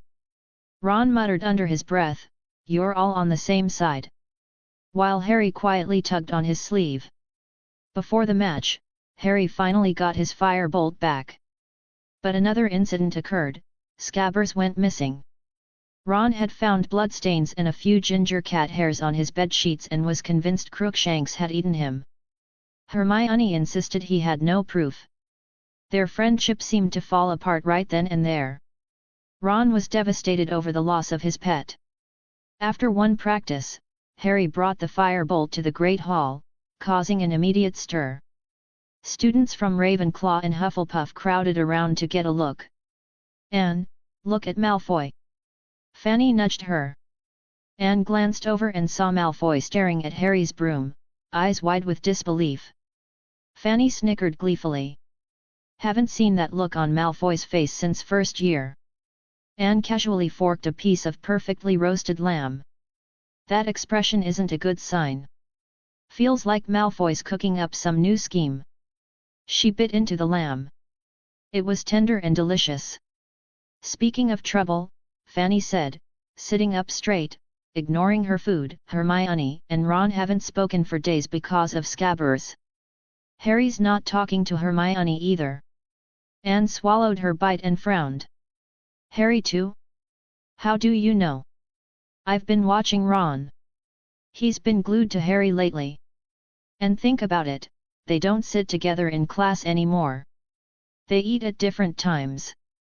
I've only seen Hermione in the library, and on weekends she's there the whole day.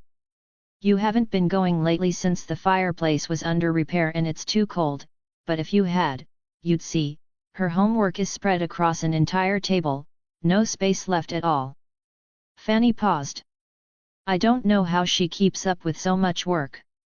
Anne picked up another piece of meat and asked before taking a bite, "The Gryffindor-Ravenclaw match is this weekend, right?"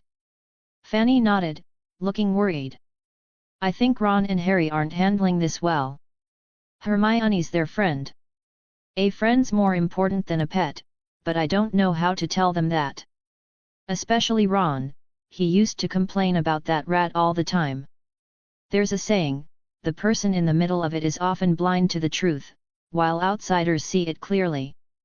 Friendships need to be tested sometimes. The next day, before arithmancy class began, Anne strolled into the empty classroom and walked to the front row, where someone was already sitting. It was Hermione. Her left hand flipped through a book while her right scribbled rapidly across a piece of parchment. She kept her head down, her presence oddly at odds with the otherwise quiet, empty classroom, or so Anne thought. Anne sat down next to her. Hermione didn't even look up. "Lovely weather today," Anne said, deploying a universal opening line. Hermione blinked as if startled out of a dream. She turned and saw who it was, and her eyes widened. She began frantically packing up her things. "Is it that late already?" Anne quickly stopped her. Hermione looked confused. Anne showed her the time on her watch. "It's still early, Hermione. Look around, no one else is even here yet." Hermione turned her head stiffly and, sure enough, the classroom was still empty. She exhaled in relief and turned back to Anne. "But Anne, what are you doing here?" Anne didn't answer directly. She noticed how tired Hermione looked, about as exhausted as Professor Lupin. And it was still early morning. She grabbed Hermione by the shoulders, her expression serious. "Hermione, be honest. How many hours have you been sleeping lately?" Hermione answered instinctively, "About 4 or 5. 4 or 5. Hermione, that's..." Anne trailed off as she glanced at the parchment and books on Hermione's desk. "I heard you're taking all the electives, but you still shouldn't push yourself like this. Is this all for class? What is it?" She saw a familiar term written on the parchment, hippogriff. Then she glanced at the book next to it, notable legal cases involving the protection of magical creatures in Britain. Anne's feelings were complicated. Hermione already had more coursework than most, yet here she was, squeezing out time to help Hagrid. Hermione rubbed her eyes. "Buckbeak's hearing is coming up. I'm trying to help him by preparing a defense." "You?" Anne almost said it was useless, that Buckbeak would be sentenced no matter what. But seeing the thick stack of parchment covered in notes, the words caught in her throat and twisted themselves. "Are you going to the library after class?" Hermione nodded. "Yet. I still have some books I haven't finished. I'll help you with this." Hermione blinked. "What?" Anne pointed at the pile on the desk, her tone serious. "I'll help you with the defense for Hagrid. You take the time you save and rest." "But..." Hermione hesitated. This wasn't Anne's responsibility at all. Anne flipped through the parchment. It was filled with detailed accounts of magical creature incidents, all neatly categorized. Hermione had done all this on her own? This is something Harry and Ron should be helping with too, right? Why are you the only one doing it?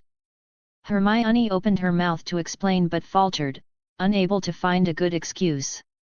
"Forget it." Anne sighed. Pressing the matter wouldn't help. "When do you usually visit Hagrid? Let me know next time you go." Students were beginning to trickle into the classroom. Anne glanced around and said decisively, "It's settled. Pack your things, we'll talk more on the way to the library." Halfway through packing, Hermione noticed Anne had pulled out her own book.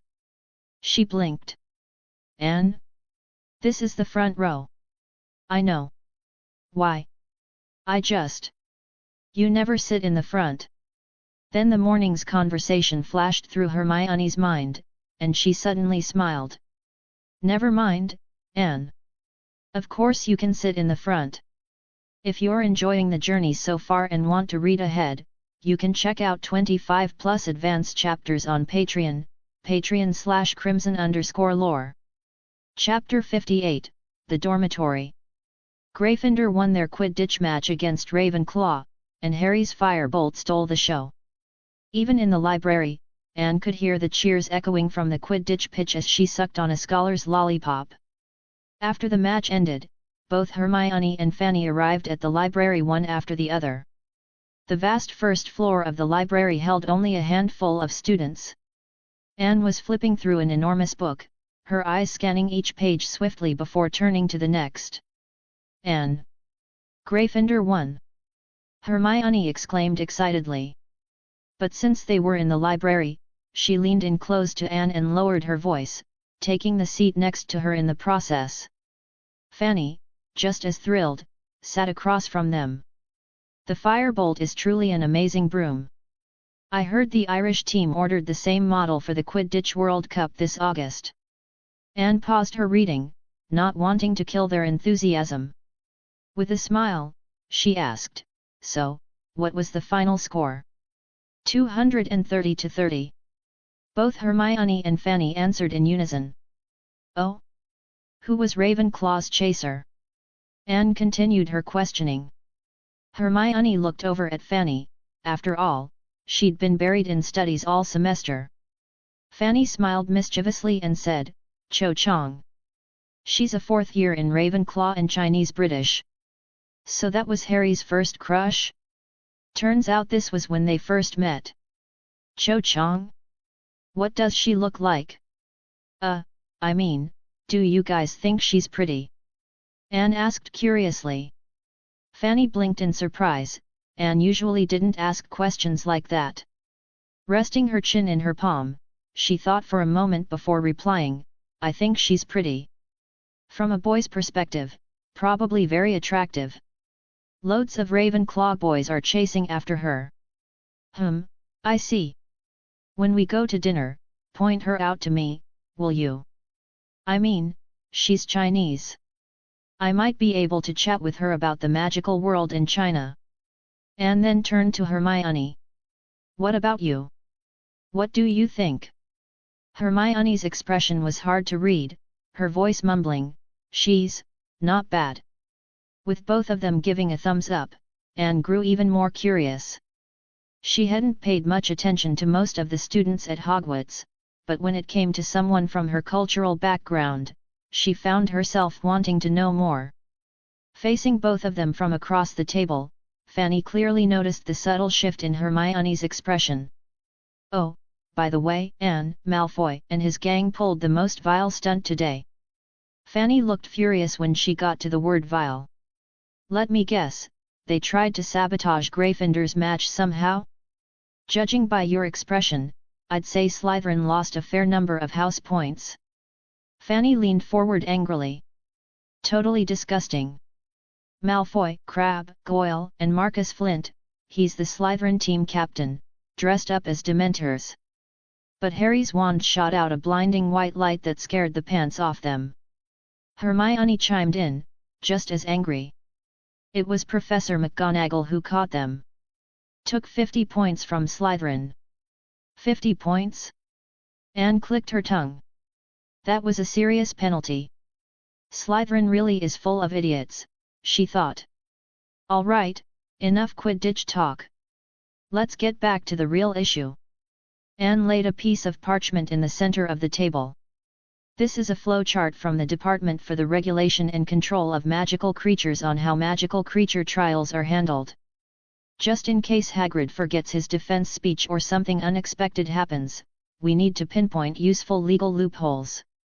Both Fanny and Hermione leaned in to read the diagram. Fanny had seen Anne reading magical creature logbooks the day before and had volunteered to help. After some discussion, the three of them agreed to visit Hagrid's hut the following Monday evening to go over things with him. Then they headed to dinner. But the Gryffindor table was half empty. Most of the students were attending a celebration in the Gryffindor common room to mark their win over Ravenclaw.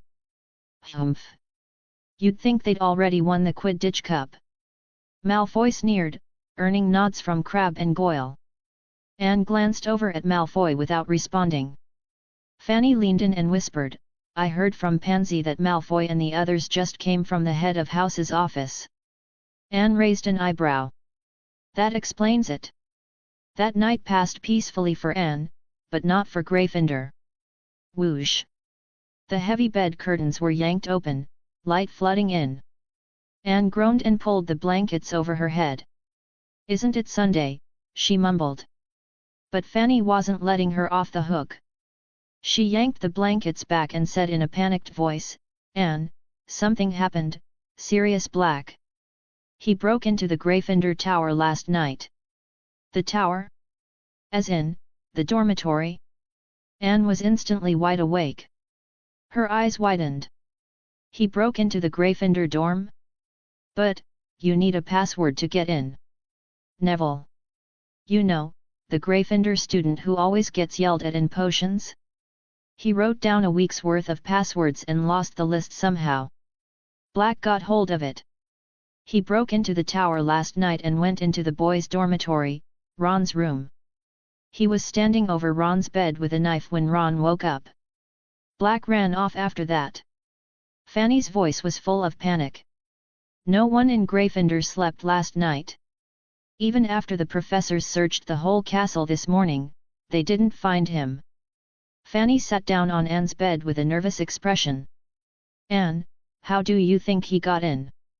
Anne narrowed her eyes. "Sirius Black, one of the creators of the Marauders map. Sneaking into Hogwarts wouldn't be a problem for him. But why go through all that trouble just to enter Gryffindor's dormitory? Ron's bed? She got it. It was because of that." Having figured it out, Anne lay back down. So no one was hurt, and nothing happened. Could have ended worse. Could have ended worse? "Anne, this is Hogwarts. A wanted criminal breaking in twice and getting away? This is a huge deal for the school and for Dumbledore. And..." Fanny hesitated. "Parents are already writing loads of letters." "You're right.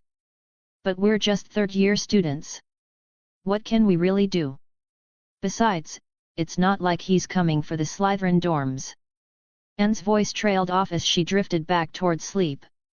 Fanny yanked her up again. She looked around the empty dorm, lowering her voice like she half expected Black to jump out from behind a curtain. "Anne, do you think Black knows about the secret passageways on the Marauders map? He was a student here. Smart and mischievous, just like Fred and George." Anne opened one sleepy eye and stared at her. "Good question. But that's something Harry and the others should worry about." "You mean Harry knows too?" Probably." Anne mumbled, pulling the covers over her head again. Fanny stood, still uneasy.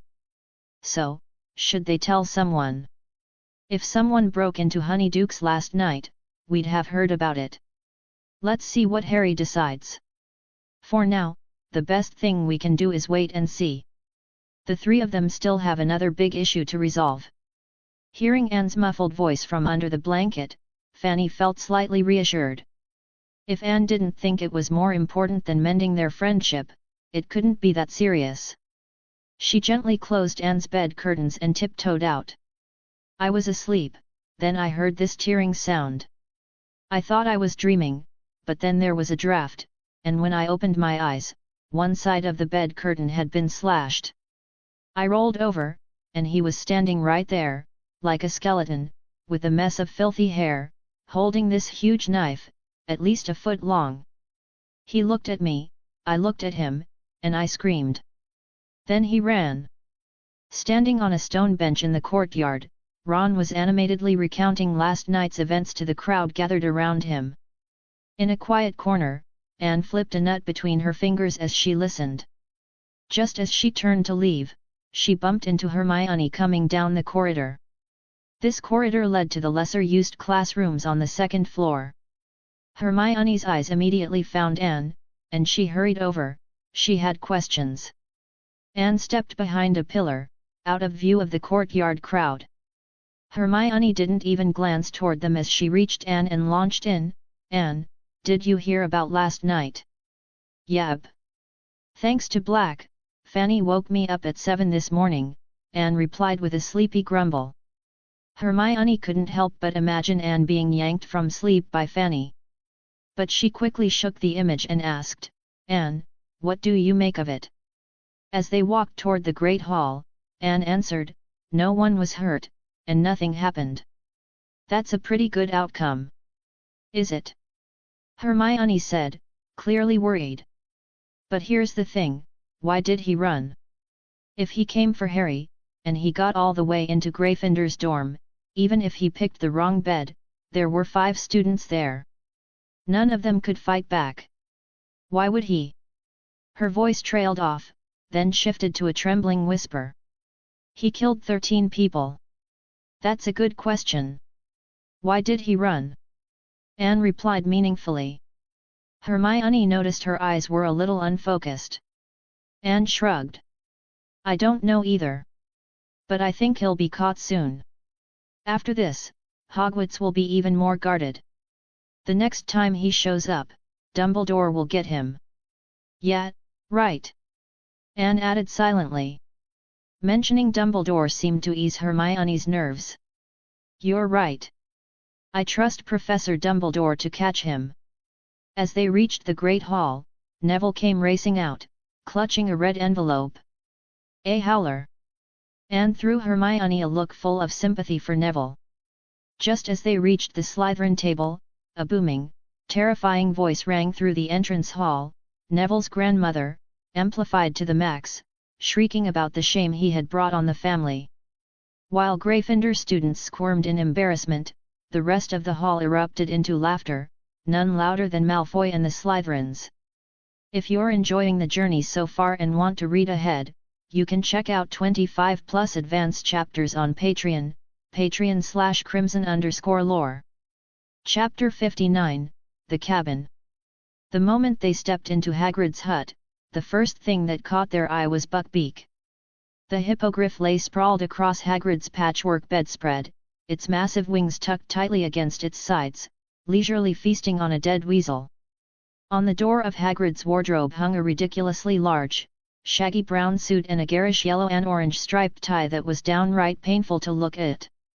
"Hagrid, are you all set to head to the Ministry of Magic?" Anne asked, with Fanny and Hermione trailing behind her. Hagrid was pouring tea when Anne spoke. Her words startled him enough that he spilled a bit onto the floor. Hermione quickly stepped forward to help. Rubbing his hands nervously, Hagrid settled into the largest chair in the room and said with a tense voice, "It's this Friday. Buckbeak's case goes before the Committee for the Disposal of Dangerous Creatures, so we're off to London together. I've already booked 2 beds on the night bus." Anne glanced at Fanny and Hermione before gently reassuring him, "Don't worry, Hagrid. We've already prepared a lot. When the time comes, you just need to read your statement properly." "She's right," Fanny chimed in immediately. Hermione used her wand to guide the teacups in front of each of them and took a sip herself. Her tone was firm. "Exactly. Hagrid, Buckbeak's going to be fine. We've brought a new version of your defense statement, shorter, easier to remember, and more persuasive. It summarizes the information my uncle sent and includes notes on the Ministry's legal procedures." Anne explained. Hagrid accepted the parchment and could immediately tell how much effort had gone into it. The arguments were clearly laid out in simple terms. "Here, I've marked the harder to remember parts with a double underline," Anne said, pointing them out. They were just wrapping up their discussion when the door to the hut suddenly burst open, but no one was standing there. Instead, they heard 2 fast, anxious voices in mid-conversation. "Hagrid, did you hear what happened on Saturday? We think." The voices stopped mid-sentence, and 2 invisible figures suddenly became visible, Harry and Ron. Ron yelped, "What are you doing here?" "Harry? Ron? You too? How did you even get out of the castle?" came 3 overlapping voices, Hermione, Fanny, and Hagrid. Hermione and Fanny sounded surprised. Hagrid sounded furious. All 3 jumped to their feet. Harry awkwardly pointed at the door. "We were in a rush. The door was open and the lights were on. You've got some nerve sneaking out of the castle right now." Hagrid barked angrily. You should know better. That's exactly why we came to talk to you. Harry shot back. Ron scowled and added, his eyes darting to Hermione, why are they here? We came to deliver Hagrid's defense speech, Fanny replied curtly. Buckbeak's hearing is this Friday. Not that some people even remembered that. Harry and Ron froze. They had completely forgotten about the promise they made to help Hagrid because of all the chaos with Quidditch. Sorry, Hagrid, we meant to help, Harry said sheepishly. I'm not angry with you, Hagrid said, his beard twitching with emotion. I know you've both had your hands full, I've seen you training on the pitch day and night. Then he paused, looking between Hermione and Ron. But you two, he continued, voice firmer, I meant to talk to you in private, but now's as good a time as any. I need to tell you this, you should value your friends more than broomsticks or rats. That's all I'll say. Hermione flushed with embarrassment. Ron and Harry exchanged an awkward glance before Ron turned away, choosing not to argue. Saturday night, Ron, you were almost stabbed by Sirius Black. Hermione and I were both worried sick. Fanny added sincerely. Ron's face turned red. But hearing that, Hagrid nearly jumped out of his chair. Black. At night? What on earth happened? Harry quickly explained the entire incident, how Black had broken into Gryffindor Tower Saturday night, thanks to Neville losing a piece of parchment with the week's passwords. Merlin's beard. I didn't even know. I've been so caught up with Buckbeak I haven't been to the castle in days. Hagrid muttered uneasily. Once Harry finished recounting everything, Hagrid looked even more distraught. Between Buckbeak's trial and Black's break-in, he seemed ready to tear his hair out. But then he spotted Anne, who had at some point moved to sit quietly in front of the fireplace. With a sudden slap to his forehead, Hagrid exclaimed, You know what? This is exactly the kind of thing Anne would know how to deal with. Hey! Anne blinked, startled, then turned to find everyone staring at her. Glancing around at their expectant faces, her first response was, could someone close the door? Aren't you cold? And really, can we all sit down? You look tired just standing there. After Ron shut the door and everyone found a seat, Anne moved her chair away from the fireplace and pulled out a bag of sweets from her school bag. You've all been talking for ages. Want some snacks? She said casually. Hagrid, how about some more hot tea?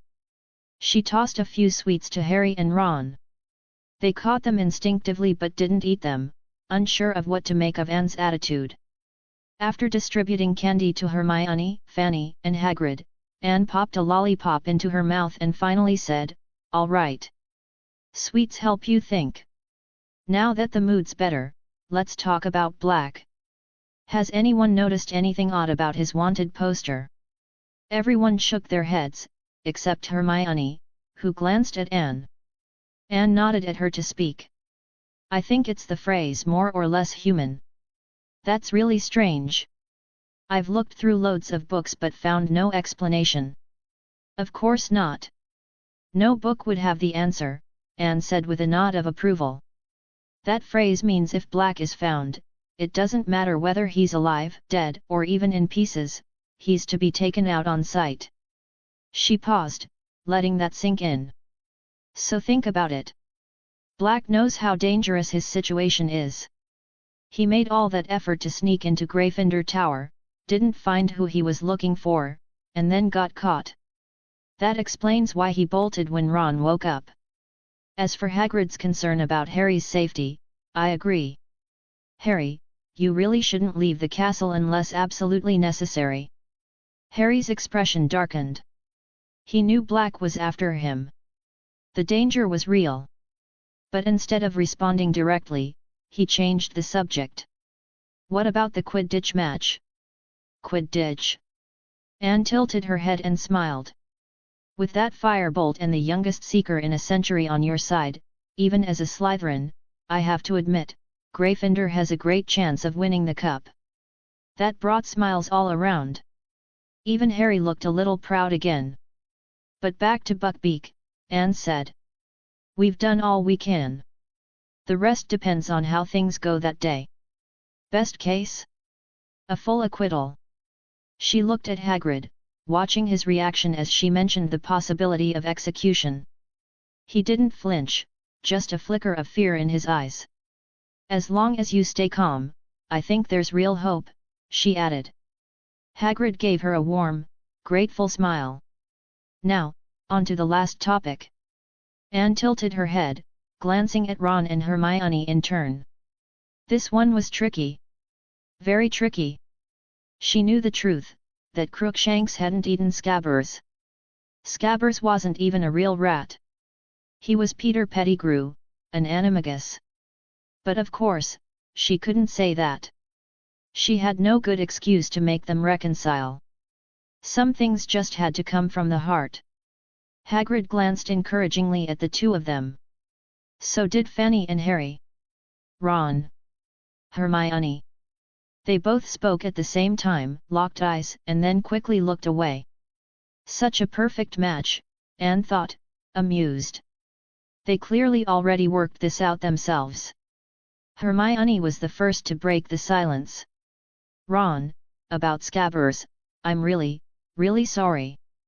Ron stared at the floor. Well, he was old anyway. And honestly, pretty useless. Maybe Mum and Dad'll finally get me an owl. Brilliant. Hagrid clapped his hands and stood up again, patting Anne's shoulders so hard she nearly choked on her lollipop. I knew you'd sort this out, Anne. Nothing better than friends making up. Anne pulled the lollipop from her mouth, waved her hand, and sipped her tea. That's not my doing, she said. I'm not some all-powerful problem solver. All I did was offer a few different perspectives. The real credit goes to Ron and Hermione, they figured it out on their own. She looked at Harry, Ron, and Hermione and added, seriously, honestly, I believe the three of you are capable of handling a lot more on your own. Fanny giggled beside them. You know what Anne once said? She called you guys the salt of the earth. The salt of what?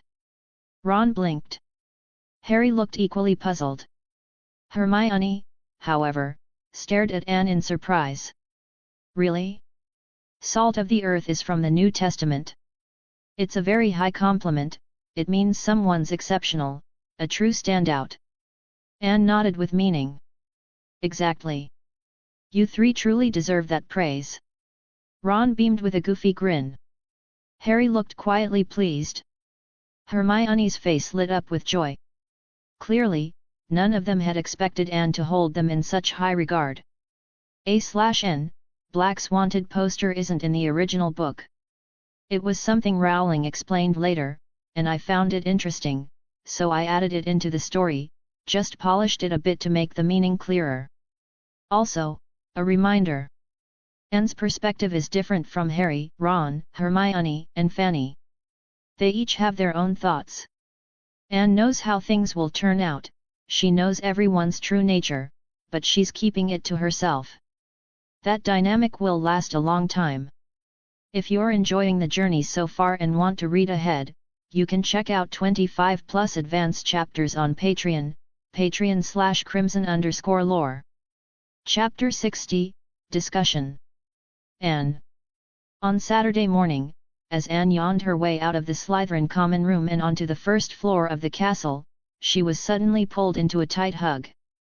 She didn't dodge, she'd already guessed what had happened the moment she saw who it was. Hermione clung to Anne's shoulder, sobbing miserably. A few steps behind, Fanny held up a crumpled piece of parchment, her expression bleak. Hagrid just sent this to us by Owl. He lost the case. Buckbeak has been sentenced to death. No execution date yet. At the words sentenced to death, Anne felt Hermione squeeze even tighter. She quickly began reassuring her. Maybe we can still file an appeal. Hermione choked out, Malfoy's father threatened the committee into doing it. You know what he's like. The committee's just a bunch of doddering old fools, completely intimidated by him. Even if we can appeal, I don't see any hope. Nothing can change it now. Since Sirius Black's second break-in, the school had tightened security. Visiting Hagrid at night was no longer an option. We've got care of magical creatures on Monday afternoon. We'll talk to Hagrid then, maybe there's still another way, Anne said softly, patting Hermione's back to comfort her. When the three of them reached the corridor outside the Great Hall, Harry and Ron came rushing over. "Great, you're all here," Harry said. "We were going to look for you, Hermione, but you weren't in the common room," Ron added hastily. He then noticed Hermione and Fanny's gloomy faces and asked, "What happened?" Harry had noticed too and looked toward Anne for an explanation. Glancing around, the corridor wasn't crowded yet.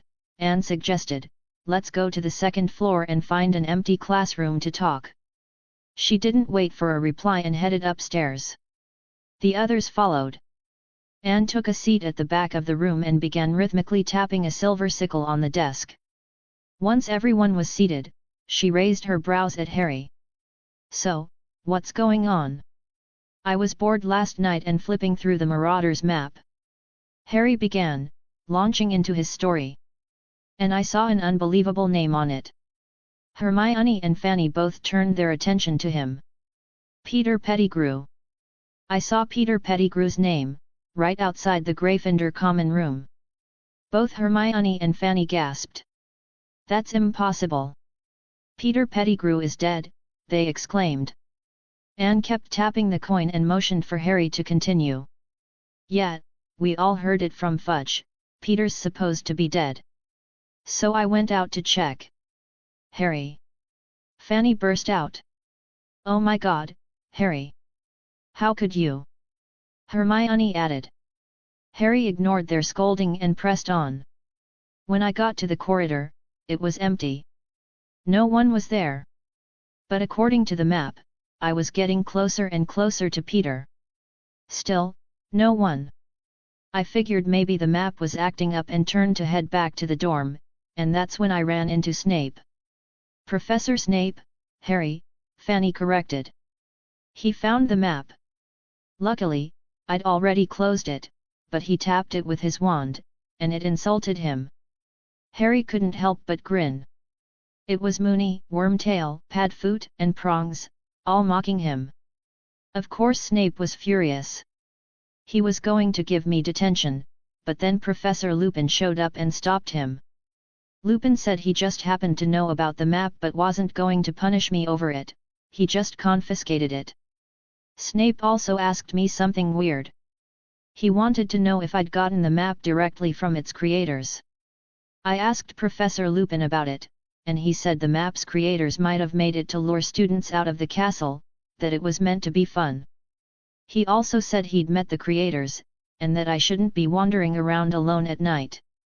Once Harry finished, the tapping stopped. The room fell silent. One event after another, things never seemed to stop happening around the trio. Anne had originally just intended to help Hermione, but now she'd been drawn into the trio's mess too. Still, with their friendship mended, maybe it was time to start stepping away. There was no longer a reason to stay involved. "Hermione, what do you think about all this?" Anne tossed the question to her. Hermione blinked, frowning slightly at Anne. She had a strange feeling Anne was trying to distance herself. The others simply saw it as another one of Anne's curveball questions and turned to Hermione. Anne met Hermione's gaze directly and gave a slight smile, silently telling her to speak up. "Okay, I have a question. Harry, did you tell Professor Lupin that you saw Peter Pettigrew's name on the map?" Hermione asked directly. Anne nodded and looked at Harry, as did the others. "I did.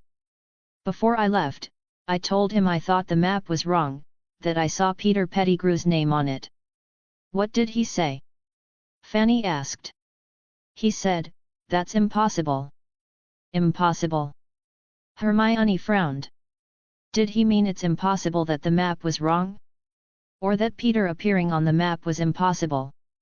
Obviously the second one. Ron jumped in. You know what Black did to him? After Peter died, his mother only got a finger and a Merlin first-class medal. You've mentioned that before. Fanny said flatly. Ron, unfazed, continued loudly, yeah, and the Aurors saw it happen. Fanny tilted her head in thought. Still, something about it feels off. She turned to Anne. Anne, what do you think? Anne spun the coin in her hand. I don't think it matters. Harry, you're leaning toward the second possibility, aren't you? Harry nodded. Yeah. I think the map is accurate. Peter is dead, but I still saw his name, Peter Pettigrew, on that map. Hermione, what do you think? Anne asked again. I don't know. Hermione looked at Anne and then asked back, Anne, are you leaning toward the first option? Anne stopped playing with the coin, pressed it to her finger, and with a flick, launched it into the air. It fell with a sharp ding, landing on the back of her hand. Tails or heads, let the goddess of luck decide. She lifted her hand to reveal the coin. Heads. Well, there's my answer. Pocketing the coin, she straightened in her seat. So, most of us think the second possibility is more likely. Since Professor Lupin has the map now, let's leave it to the professors to deal with. They're more capable than us, and they see the bigger picture. And Black won't get in so easily next time. As long as we don't go wandering, we'll be safe. But there's something else right now, something urgent, Buckbeak. You two don't know yet, right? She said to Harry and Ron. Hagrid lost the case. Buckbeak's been sentenced to death, but the date isn't set yet. What? Ron jumped up. They can't do that. Buckbeak isn't dangerous. Harry added in disbelief. We have to help Hagrid. Ron turned to Harry, who nodded. He knew what Buckbeak meant to Hagrid. When Hagrid had to send off a dragon, he'd been devastated. If Buckbeak were executed, Hagrid would be crushed. Any ideas? Harry asked the girls. Hermione stared at Anne. Anne had a feeling she'd been found out but stuck to her decision to act clueless, calmly returning the gaze. Fanny noticed the exchange between them and answered, at this point, probably the only thing we can do is appeal. But Hermione thinks there's little hope. You know Malfoy's father definitely threatened the committee. Ugh, Malfoy again. Ron growled. We'll help. This time, all 5 of us, together, will make a difference. Yet. We should visit Hagrid too, he must be heartbroken. Harry added, only to remember Lupin's warning. He couldn't leave the castle for a few days. Not right now, Anne said, stretching. We shouldn't try to sneak out either. But we can go to the library over the weekend to look up anything useful. It's lunchtime now, I'm heading to eat. You staying or continuing this? The 4 exchanged glances. Anne had already reached the door. Fanny gave a quick apologetic look to the others and followed her. Fanny caught up, but before she could speak, Hermione came running after them. She stopped in front of Anne, hesitating. She had questions but didn't know how to ask them. Anne had to steady herself to avoid bumping into her, and realized something, she'd grown. She was now eye level with Hermione. Grinning, Anne held up her hand to compare. Whoa, I think I've gotten taller. I'm the same height as you now, Hermione. She turned to Fanny. Fanny, come look. Aren't we the same height? Anne placed her hands on Hermione's shoulders, happily saying, don't move, just a sec. She stepped in closer. Their eyes met. Hermione could see the bright little flames of excitement dancing in Anne's amber eyes. She felt her face heat up. Fanny stepped to the side and confirmed, yep. Anne, you're the same height as Hermione. Fantastic. Anne beamed, stepping back. Is that something to be so excited about? Fanny asked, confused. Anne raised an eyebrow and made a grand gesture. There's a saying, To see far, you must stand tall. But I prefer, the taller you are, the farther you can see. Height is an advantage. You'd never understand the trauma of growing up barely over 150 centimeters in the south. Seeing their confused looks, Anne chuckled. Anyway, I just think growing taller is worth celebrating. That's all. Now, time to eat, I've gotta keep growing. She took a few steps, then turned around. Oh right, Hermione, did you have something to tell me? Hermione looked at her smiling face and shook her head. All right. Oh? Harry and Ron came out too? Great, let's all go eat. Food's life, after all. Skip a meal, and you'll feel faint. I only had 2 slices of toast and a glass of milk for breakfast, was thinking of sneaking into the kitchens. A/N, part of this chapter draws from the film, part from the original book. Honestly, the differences between the two are huge, I only realized it after reading the book properly.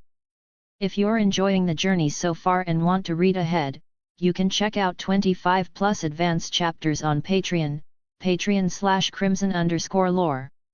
Chapter 61, A Solution. On Monday morning, they had divination class in a dim, stifling tower room. Each table held a glowing crystal ball filled with a pearly, mist-like substance. Aren't we supposed to start crystal balls next term? Anne asked as she dropped into her usual seat. It means we've finished palmistry. Isn't that a good thing? Fanny replied, placing her book on the desk and sitting down. When you put it like that. I guess it makes sense, Anne muttered as she flipped to the chapter on crystal balls. Good morning, came the familiar misty voice. Professor Trelawney swept into the room from the shadows, just as usual. Anne noticed that Parvati and Lavender, the third-year Gryffindors, were trembling with excitement in the front row, their faces aglow with the soft light of the crystal balls. I've decided to introduce crystal balls a little earlier than planned, said Professor Trelawney, settling down in her usual seat with her back to the fireplace. She glanced around the room. Fate has informed me that your May exams will include material related to the crystal ball, so I thought it best to give you more practice. Hermione scoffed openly. Oh, please. Fate has informed her, she's the one making the exam, isn't she? That's some prophecy, she said loudly, making no effort to lower her voice. Fanny glanced at Anne, who merely shook her head. It wasn't the first time Hermione had challenged Professor Trelawney. It was hard to tell whether the professor had heard her, her face remained hidden in the shadows, but she continued as if nothing had been said. Crystal gazing is a particularly delicate art, she murmured dreamily. This is your first attempt to peer into the unfathomable depths of the orb. I do not expect any of you to see anything just yet. We must begin by relaxing the conscious mind and the outer eye. Only then can we clear the day and reach the subconscious. If we are lucky, one of you may see something before class ends. You may begin now. So they began. Anne propped her head in one hand and stared into the crystal ball, zoning out. Fanny flipped through her textbook, occasionally glancing at her orb. From the direction of Harry, Ron, and Hermione's table came faint whispering. Anne caught the words waste of time. Professor Trelawney stood with a rustle of robes. Would anyone like me to help interpret the shapes forming in their crystal ball? She asked, her bracelets jingling as she moved between tables. I don't need help, Ron muttered. It's obvious. Looks like heavy fog tonight. Harry and Hermione burst into laughter. Really now? Professor Trelawney said sharply as the entire class turned to their table. You are disrupting those with true inner eye sensitivity. She leaned over their crystal ball. There is something here, she whispered, her face now so close to the orb that both lenses of her large glasses reflected its light. Something is moving. What could it be? Fanny silently mouthed to Anne, definitely bad news. Sure enough. My dear. Professor Trelawney gasped, turning to Harry. It's clearer than ever. I see something approaching you, closer and closer, it is ominous. Oh, for heaven's sake! Hermione said loudly. Not that ridiculous omen again. Professor Trelawney looked up, her magnified eyes narrowing in clear annoyance. I regret to say, Miss Granger, that from the moment you entered this class, it has been evident that you do not possess the necessary temperament for the noble art of divination. Truly, I cannot recall encountering a mind so hopelessly mundane. Silence fell for a moment. Fanny glanced at Anne in surprise, then what happened next stunned her even more. Fine! Hermione snapped. She stood abruptly and shoved her unfogging the future textbook into her bag. Fine, she repeated, slinging her bag over her shoulders so forcefully she nearly knocked Ron out of his seat. I'm done. I'm leaving.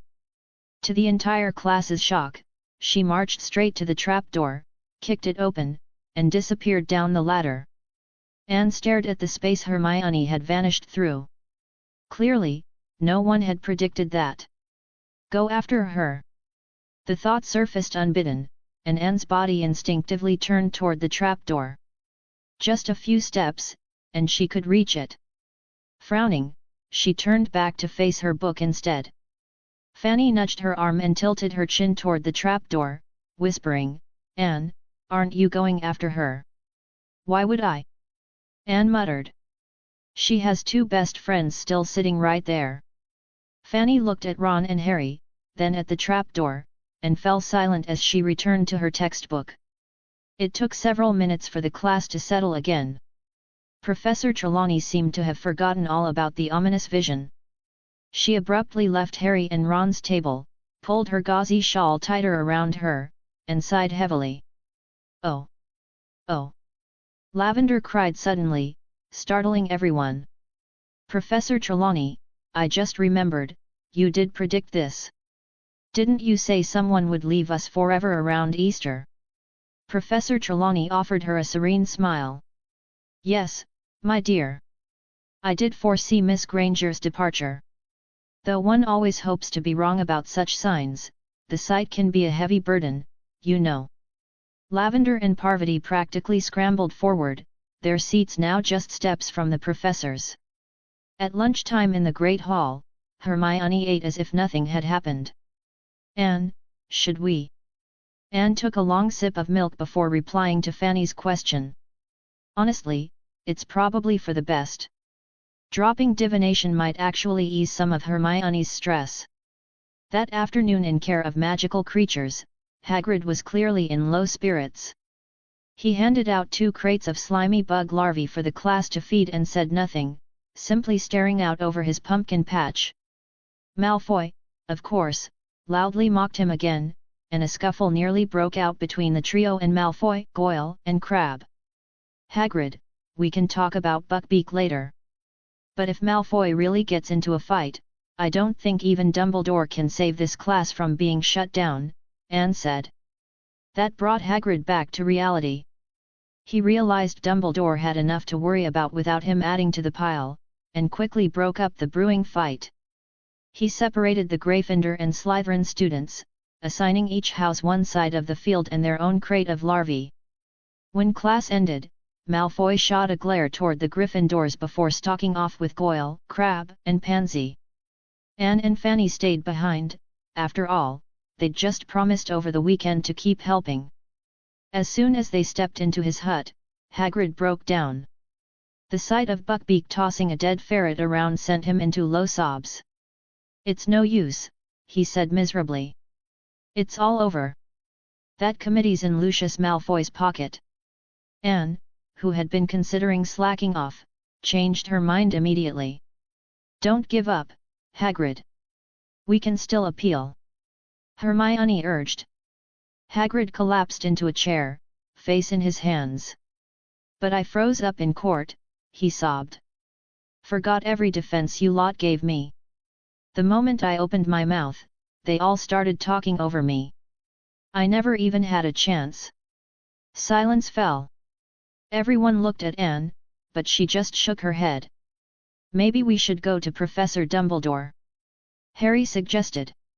He might have an idea.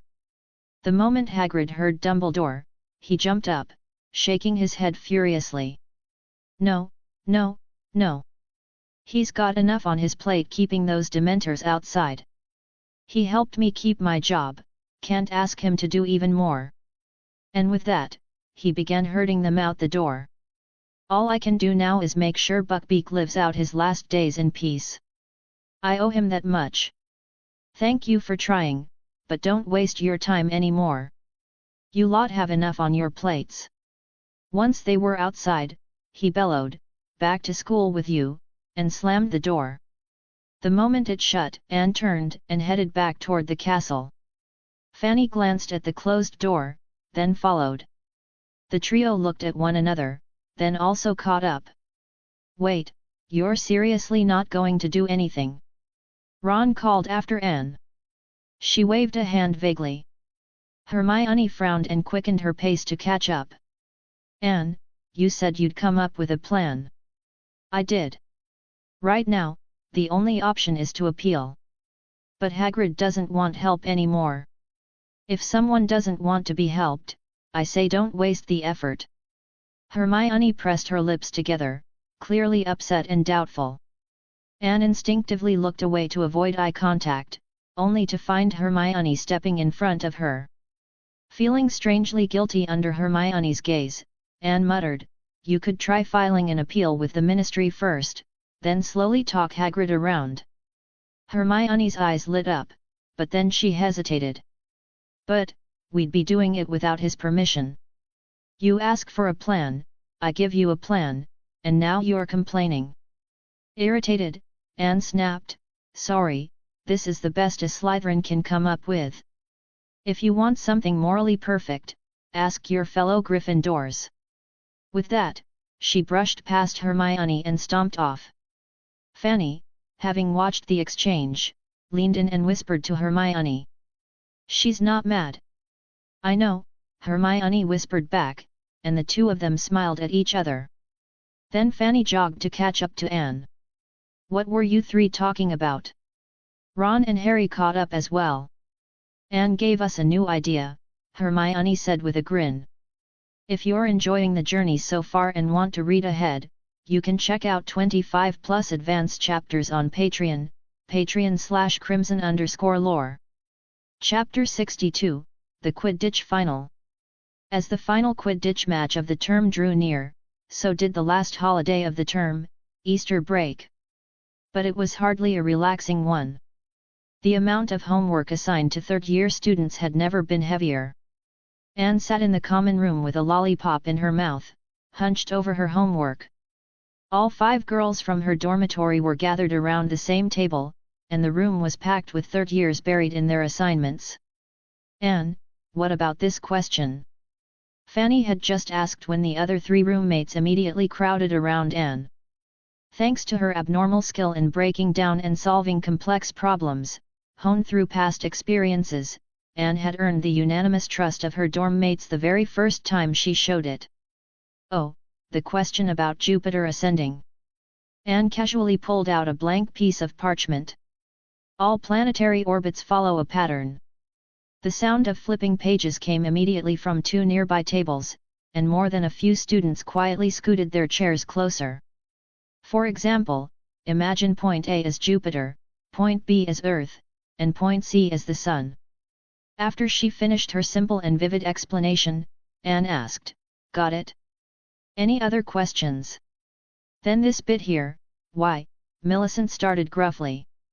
"That was from our class 2 weeks ago. Flip to page 169 in your textbook." Anne glanced at her watch, it was already mealtime. "All right, it's time to eat. Let's meet again at 2 p.m., okay? You can ask me anything then." As she stood up, the nearby students quickly moved their chairs back into place. With a small laugh, Anne said in a good mood, "Feel free to come ask me questions later, whether it's 1 or 10, I'll answer them all. But only between 2 and 5 p.m., outside those hours? Forget it. Fanny, let's go get lunch. Why are you being so helpful today?" Fanny asked as they headed toward the Great Hall. Something good happened recently. Didn't something good just happen? Anne replied with an easy smile. That counts as something good? You hate dealing with people. Being helpful isn't exactly your style, Fanny teased. Anne made a face. Okay, fine, I admit it's not really my personality to be helpful. But today I discovered a brand new business opportunity. I always felt something was off, and now I know what it is. There are no after-school tutoring services in the magical world. Tutoring? What's that? Another Muggle term? Does it exist in their world? Fanny asked, rapid fire.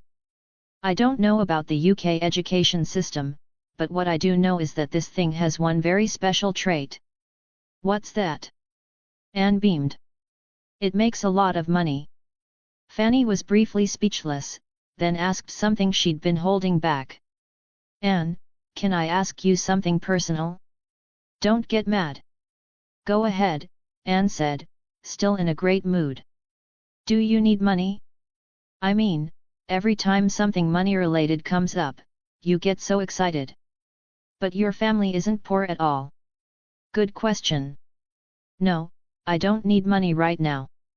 But for someone our age, money is something you can never have too much of. You know the saying, any problem that can be solved with money isn't really a problem. Karl Marx once wrote in Das Kapital, given a 10% profit, capital is ready to be employed anywhere, 20% it becomes bold, 50% it becomes reckless, for 100% it will trample all human laws, and for 300%, it will commit any crime, even at the risk of the gallows. She paused, then lowered her voice. That's the power of capital. It can drive people to do things you'd never expect. Aside from raw power that can force obedience, money is the other way to control people. By the end of her words, Fanny looked a little unsettled. But Anne clapped her on the shoulder and returned to her usual tone. Just joking, don't worry. All this is theoretical. Whether it's true or not, who knows? Anyway, I've got time on my hands. Might as well do something fun with Fred and George. I wasn't worried. Fanny muttered, still stubborn. You always talk like a little adult. Hee, how else can I show off how smart and capable I am? That way when I start bossing you around, you'll listen without question, Anne said with a mischievous grin. Oh, so that's what you're up to. Fanny playfully raised her fist in mock threat. Ha! Bet you can't catch me, Anne said, bolting ahead. Laughing and chasing each other, they arrived at the entrance to the Great Hall, where Anne quickly sobered her expression before stepping inside. The hall was already filling up, with pearly white ghosts floating through the air. The Quidditch match between Gryffindor and Slytherin would be held on the first Saturday after Easter break. Slytherin was currently ahead by exactly 200 points in the standings. To win the cup, Gryffindor would need to not only win the match but also exceed that score gap.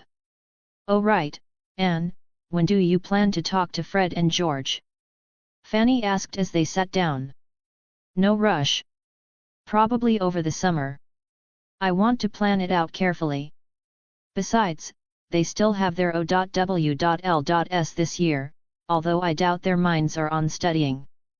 Fanny glanced over at the Gryffindor table. Still, those exams are really important for their future. You should talk to them.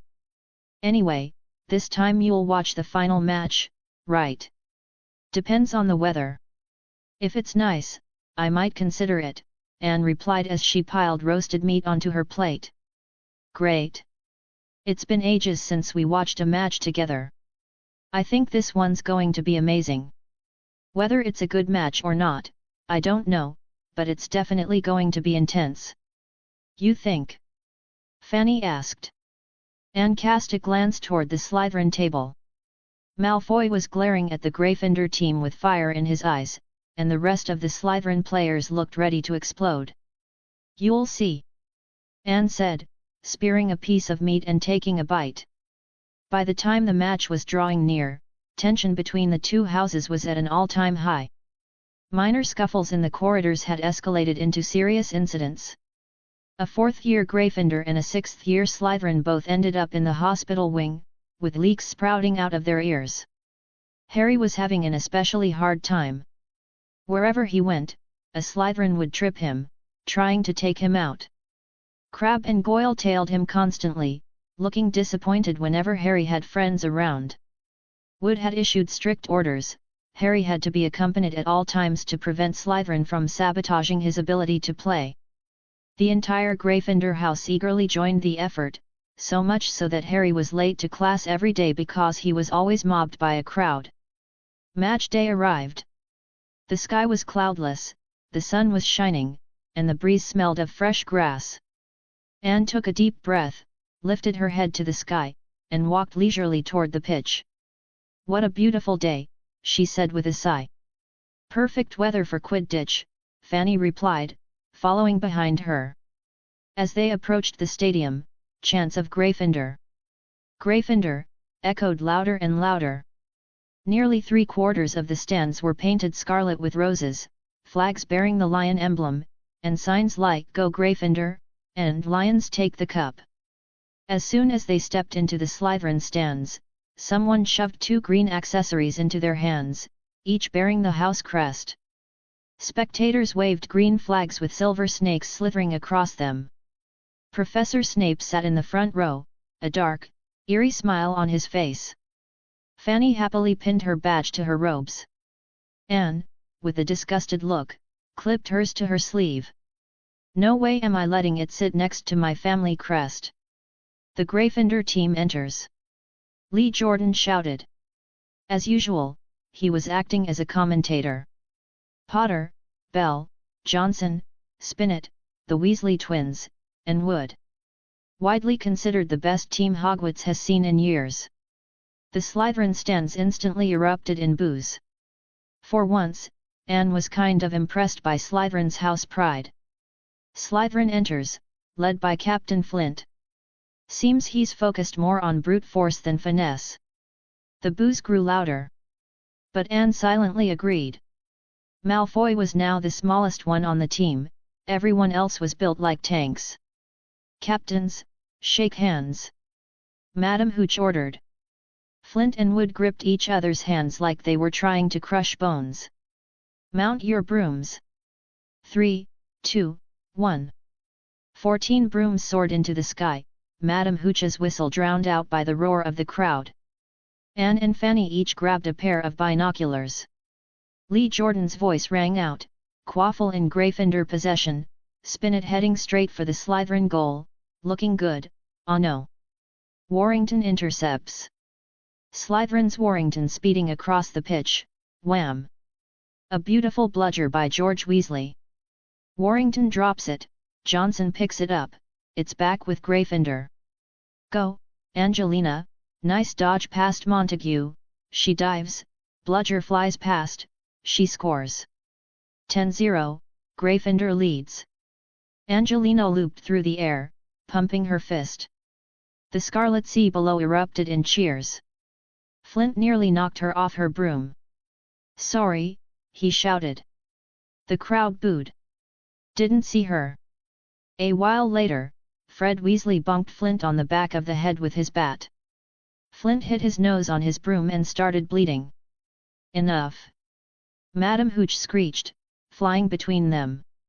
"Penalty to Slytherin for attacking a chaser. Penalty to Gryffindor for unsportsmanlike conduct." "Come on, madam!"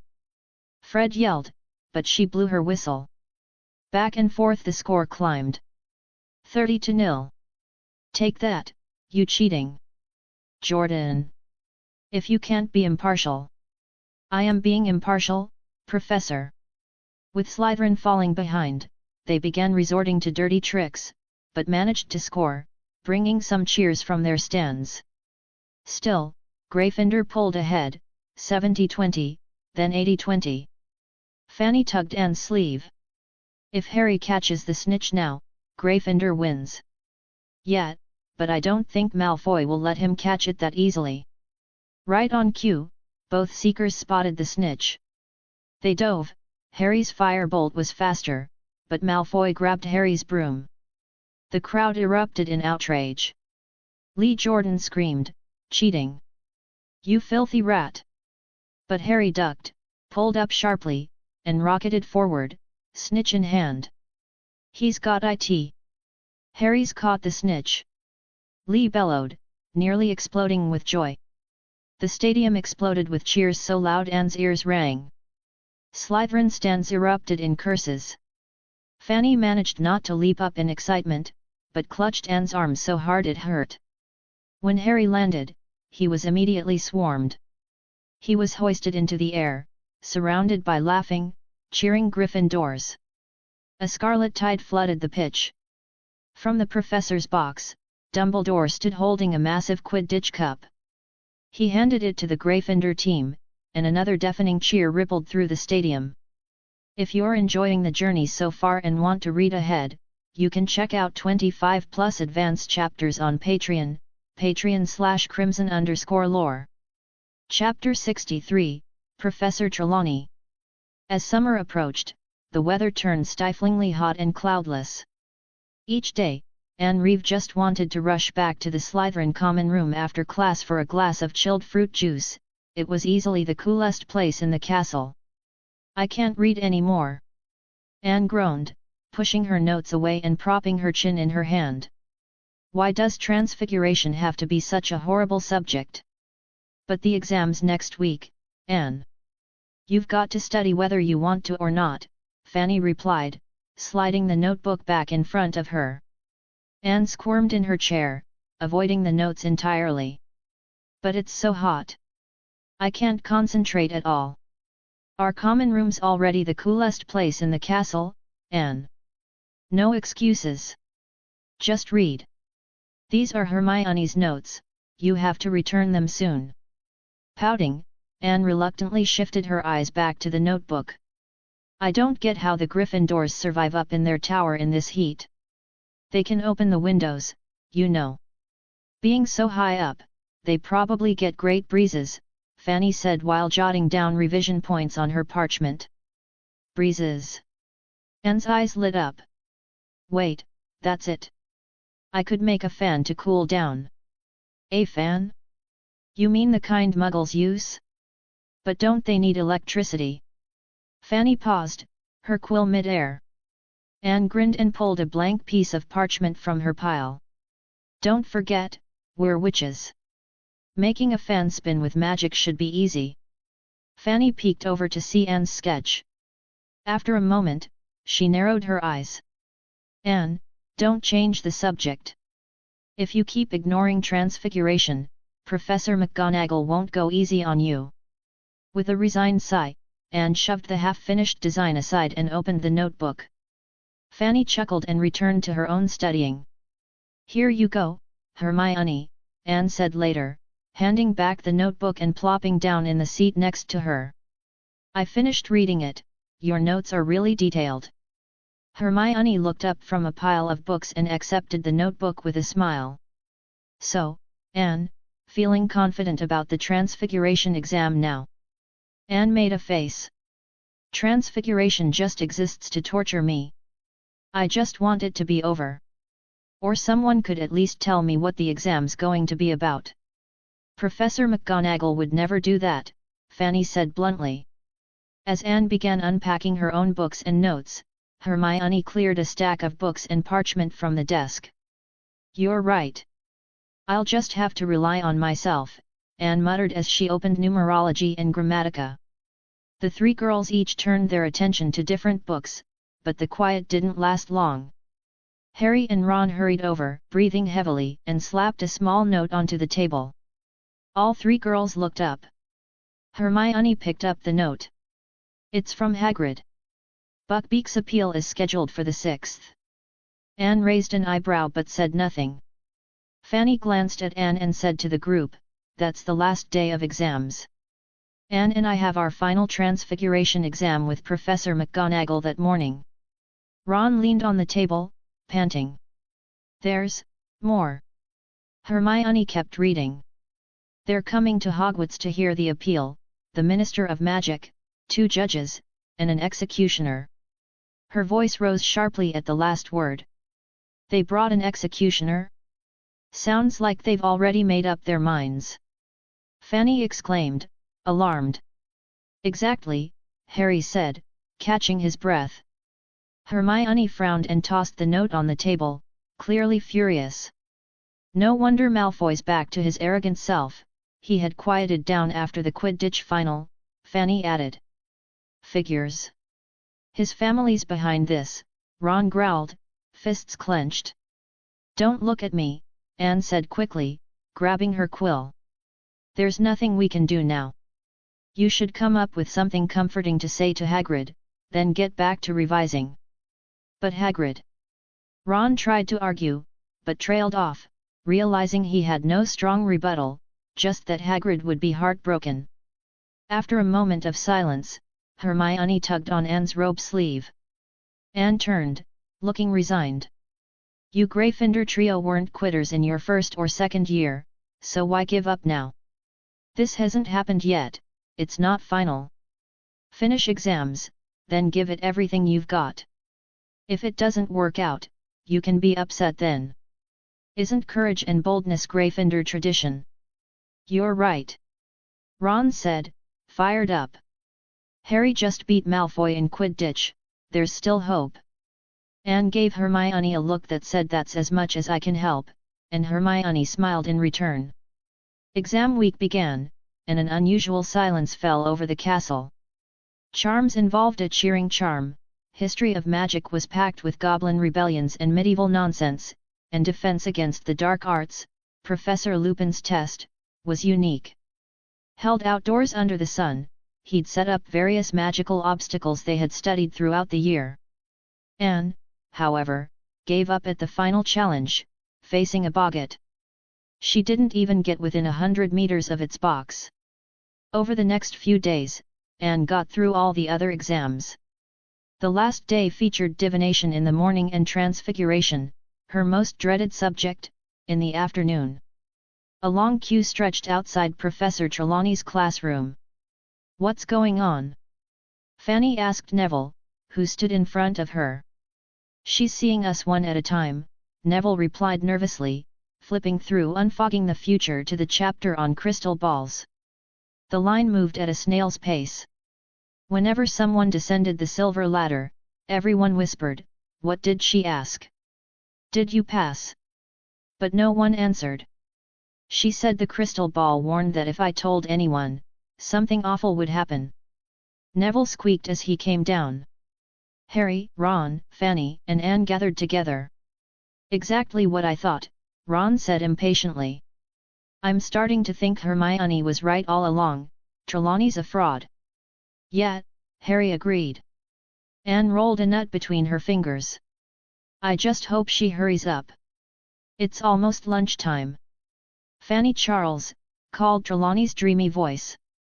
Anne gave Fanny an encouraging glance as she climbed the ladder. 10 minutes later, Fanny returned. What a mess! She sighed. Honestly, I saw nothing in that crystal ball. But I used your trick, Anne. I made up a story based on the book. I think it went okay. Don't worry, most people are in the same boat, Anne reassured her. Ron Weasley. Ron climbed the ladder, leaving just Anne and Harry. It's 12:30. I'm starving. Anne groaned, pocketing the coin and rubbing her stomach. She plopped onto the steps and pulled out 2 wrapped bundles. Good thing I came prepared. She opened one to reveal a sandwich, and handed the other to Fanny. Here, yours. When did you put this in here? Fanny took it and hesitated before sitting. Anne pulled out 2 blank sheets of paper and laid them on the steps. Sit, it's exhausting to stand. I didn't feel full after breakfast, so I went to the kitchens. And 2 bottles of milk. She retrieved 2 glass bottles, full of milk. I've got sweets too. Want some, Harry? She set down the milk and dug out a handful of candies. Eat something. I bet we'll be waiting a while yet, Anne urged. Fanny straightened her robes and sat beside Anne. Yeah, I think we'll be here until at least 1. All right, Harry said, accepting the candy. Anne, where'd you get so many? Stocked up in Hogsmeade. Anne took a bite of her sandwich. Yab. I love sweets, so I bought loads. About 15 minutes later, Ron returned. Harry Potter. Trelawney called. Harry handed his leftover candy to Ron and headed up. What did you see? Fanny asked. Nothing. So I made something up. I don't think she bought it, but I crammed in as much of the book's mumbo-jumbo as I could. About 10 minutes passed. Then Harry returned, looking thoughtful and dazed. Anne Lawrence Reeve. Last one, how unlucky, Anne muttered, heading to the ladder. Harry spoke just as she reached the first step. Anne, something felt off with Professor Trelawney just now. Off? Anne paused. What do you mean? Anne Lawrence Reeve. Trelawney called again. Anne glanced at Harry. I'll be careful, she said, and climbed the ladder. The tower room was hotter than ever. The curtains were drawn, and the fireplace was lit. Professor Trelawney sat with a massive crystal ball before her. Hello, dear, she said gently. Gaze into the crystal ball. I'll start the timer, then tell me what you see. Anne eyed her. She looked the same as usual. Anne turned her focus to the crystal ball. White mist swirled inside, but nothing else appeared. Well? Trelawney prompted kindly. What do you see? Sweat beaded on Anne's forehead as the heat grew stifling. Might as well make up a story. Oh, I see, a grey shape. Grey? What does it resemble? Trelawney asked softly. Focus. A storm cloud, covering a castle. Really? Trelawney whispered, scribbling on a parchment. My dear, you might be seeing Hogwarts itself. Can you make out any details? People, lots of people. Anne continued.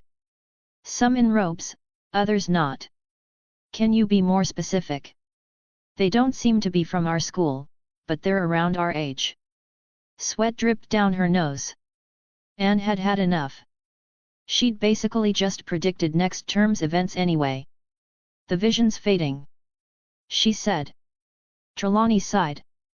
Very well, dear. A bit disappointing, but I'm sure you did your best. Anne exhaled with relief, stood up, grabbed her bag, and turned to leave. When suddenly, a loud, rasping voice rang out behind her. Anne jumped, startled, and then, what she heard made her blood run cold. If you're enjoying the journey so far and want to read ahead, you can check out 25+ advanced chapters on Patreon, patreon.com/crimson_lore. Chapter 64, The Future. A Soul from Across Time. Anne spun around. Professor Trelawney was slumped in her armchair, her gaze unfocused and her chin drooping. Professor? Anne asked softly. But Trelawney didn't respond. Her eyes began to roll. Anne realized this must be a true prophecy. When Trelawney spoke, it was in a raspy voice entirely unlike her own. She will arrive in a new world, entangled in fate, betrayal and trust will unfold around her, the path she chooses will shape her destiny, something dreadful is approaching, the Dark Lord's return, will bring, death, and despair. Her head dropped to her chest, and she gave a faint moan. Then suddenly, her head jerked up again. Oh, forgive me, dear child, she said, as if waking from a dream. It's just so warm during the day, you know how it is, I must have dozed off. Anne stood frozen, her heart racing, cold sweat soaking her back and forehead. The room was still warm, but she felt like she was standing in the middle of winter, gripped by a bone-deep fear. Is something wrong, dear? Anne clenched her fists and took several deep breaths, but the heat and the smell of tea and ink only made her more dizzy. She barely got the words out through gritted teeth. Do you remember what you just said to me? Trelawney blinked and shook her head. utterly oblivious. Did I say something? I must have simply nodded off. Anne nodded stiffly, her limbs wooden. Without another word, she turned and descended the stairs one step at a time. Anne, let's hurry, Fanny began but stopped mid-sentence. She quickly pulled a handkerchief from her bag. Is it really that hot up there? Anne, you're sweating buckets. Anne didn't take the handkerchief. Instead, she wordlessly pulled a bottle of water from her bag and gulped it down in one go. Anne, did Professor Trelawney say something to you too? Harry asked cautiously. Too. That word hit Anne like a thunderclap. With a loud crack, the glass bottle slipped from her hand and shattered on the ground. Anne grabbed Harry by the collar, her voice low and dangerous. What did she say to you? Fanny and Ron stood frozen. Harry, struggling to breathe, knew he had no choice. Anne's eyes were fierce and threatening, and he suspected she might actually hurt him if he didn't answer. She said, "The Dark Lord's servant will seek his master," Harry said through gritted teeth. At the word servant, Anne's reason began to return. Of course. Trelawney's prophecies usually referred to specific people and their immediate surroundings. It wouldn't make sense for her to say anything about Anne. Harry was the protagonist, the main struggle revolved around him and Voldemort. Her own secret should be safe. Anne released Harry's collar and calmed herself. She gently straightened his robes and forced her voice to stay even. Sorry, Harry. I overreacted. But Ron was already reacting loudly. Wait, what did you say? You know whose servant? Fanny carefully pulled Anne away from the broken glass and offered her the handkerchief again. Anne, what happened? Anne took the handkerchief and wiped her face. Professor Trelawney said something really frightening. I lost control for a moment. Did it have something to do with? You know who? Fanny asked quickly, practically spitting out the name. Anne nodded, exhaling deeply, and looked toward Harry. She paused before asking, Harry, exactly what did Professor Trelawney say to you? Harry frowned. When I was leaving, she said that the Dark Lord was lying alone, abandoned by his followers. That his servant had been imprisoned for 12 years. But before midnight tonight, that servant would break free and seek his master. The Dark Lord would rise again, stronger and more terrifying than ever. Fanny and Ron both gasped, stunned. Ron stammered, that can't be real. I mean, Professor Trelawney must have been rambling nonsense. Fanny nodded in agreement. She always predicts doom, but nothing ever happens. Harry, remember in first year, she said you know who would return, but it turned out Quirrell was behind the stone. And in the second year, the chamber was opened by Ginny. But as she spoke, she recalled the disturbing prophecy Trelawney had given Anne. It seemed too similar. Anne, what exactly did she say to you? Anne was relieved it hadn't specifically named her. She answered, what she told me was similar to Harry's, but less specific. She said the Dark Lord would bring death and despair. The words death and despair seemed to cast a chilling spell over them. All three immediately thought of Anne's boggart, the tall, shadowy Grim Reaper, as Hermione had once explained. They now understood why Anne had reacted so strongly. For a long moment, no one spoke. Should we tell someone? Maybe Professor Dumbledore? Harry asked. Alarm bells went off in Anne's mind. No.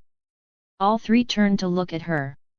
Anne met their eyes and asked, Harry, did you ask Professor Trelawney about it? About what she said? I did. She claimed she had Aaron asleep. Said she never makes prophecies that distant. Same here, Anne added. She said she had just nodded off. Ron and Fanny visibly relaxed. Ron clapped Harry on the shoulder. See? She doesn't even remember saying it. Must have been more of her nonsense. You've been really stressed lately with exams and black and everything. But the night before the Quidditch match, I saw a big black dog. Harry, you were nervous. I woke up when you did, remember? I didn't see anything. If Hermione were here, she'd back me up. All right, Harry nodded slowly. Anne, Ron makes sense. Don't take it too seriously. Weren't you the one who said divination was a big fraud just a few weeks ago? Anne glanced at them and nodded slowly. Yet. She turned and looked back at the trapdoor above. Then murmured, I'm dropping divination next year. Great, I've been wanting to quit too, Fanny said as she walked with Anne down the stairs. Let's grab lunch. Ron and Harry followed behind, Ron looking particularly pleased with himself. His words had just comforted both Harry and Anne, and Fanny's comment that he made sense gave him an extra boost of pride. By the time they reached the Great Hall, most students had already eaten. Hermione sat at the Gryffindor table, glancing anxiously toward the entrance. Where have you been? I saw Minister Fudge and that executioner. She stopped when she saw their pale faces, especially Anne's and Harry's. What happened in divination? Hermione asked. Fanny began but was quickly cut off. Ask Ron and Harry, Anne said curtly. We're eating. And just so you know, the Transfiguration exam is at 2. As for Hagrid's hearing, you 3 go. She turned and walked off without waiting for a response. Fanny gave the others an apologetic look and followed. I figured Anne might skip Hagrid's hearing, but what's wrong with her? Ron glanced at Harry, then explained the prophecy from divination. Hermione stood up abruptly, ready to march toward the Slytherin table, but Harry stopped her. Hermione. She looked back at them and paused. Let's talk about Hagrid instead. You said Fudge and the executioner are here. Harry asked. Hermione glanced over at the Slytherin table.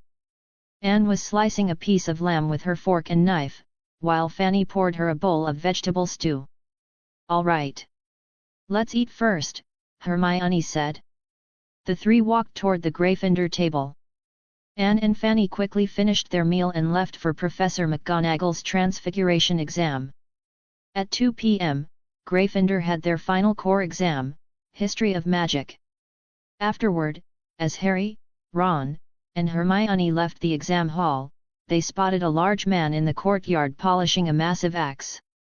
We've got to get to Hagrid's, Harry said.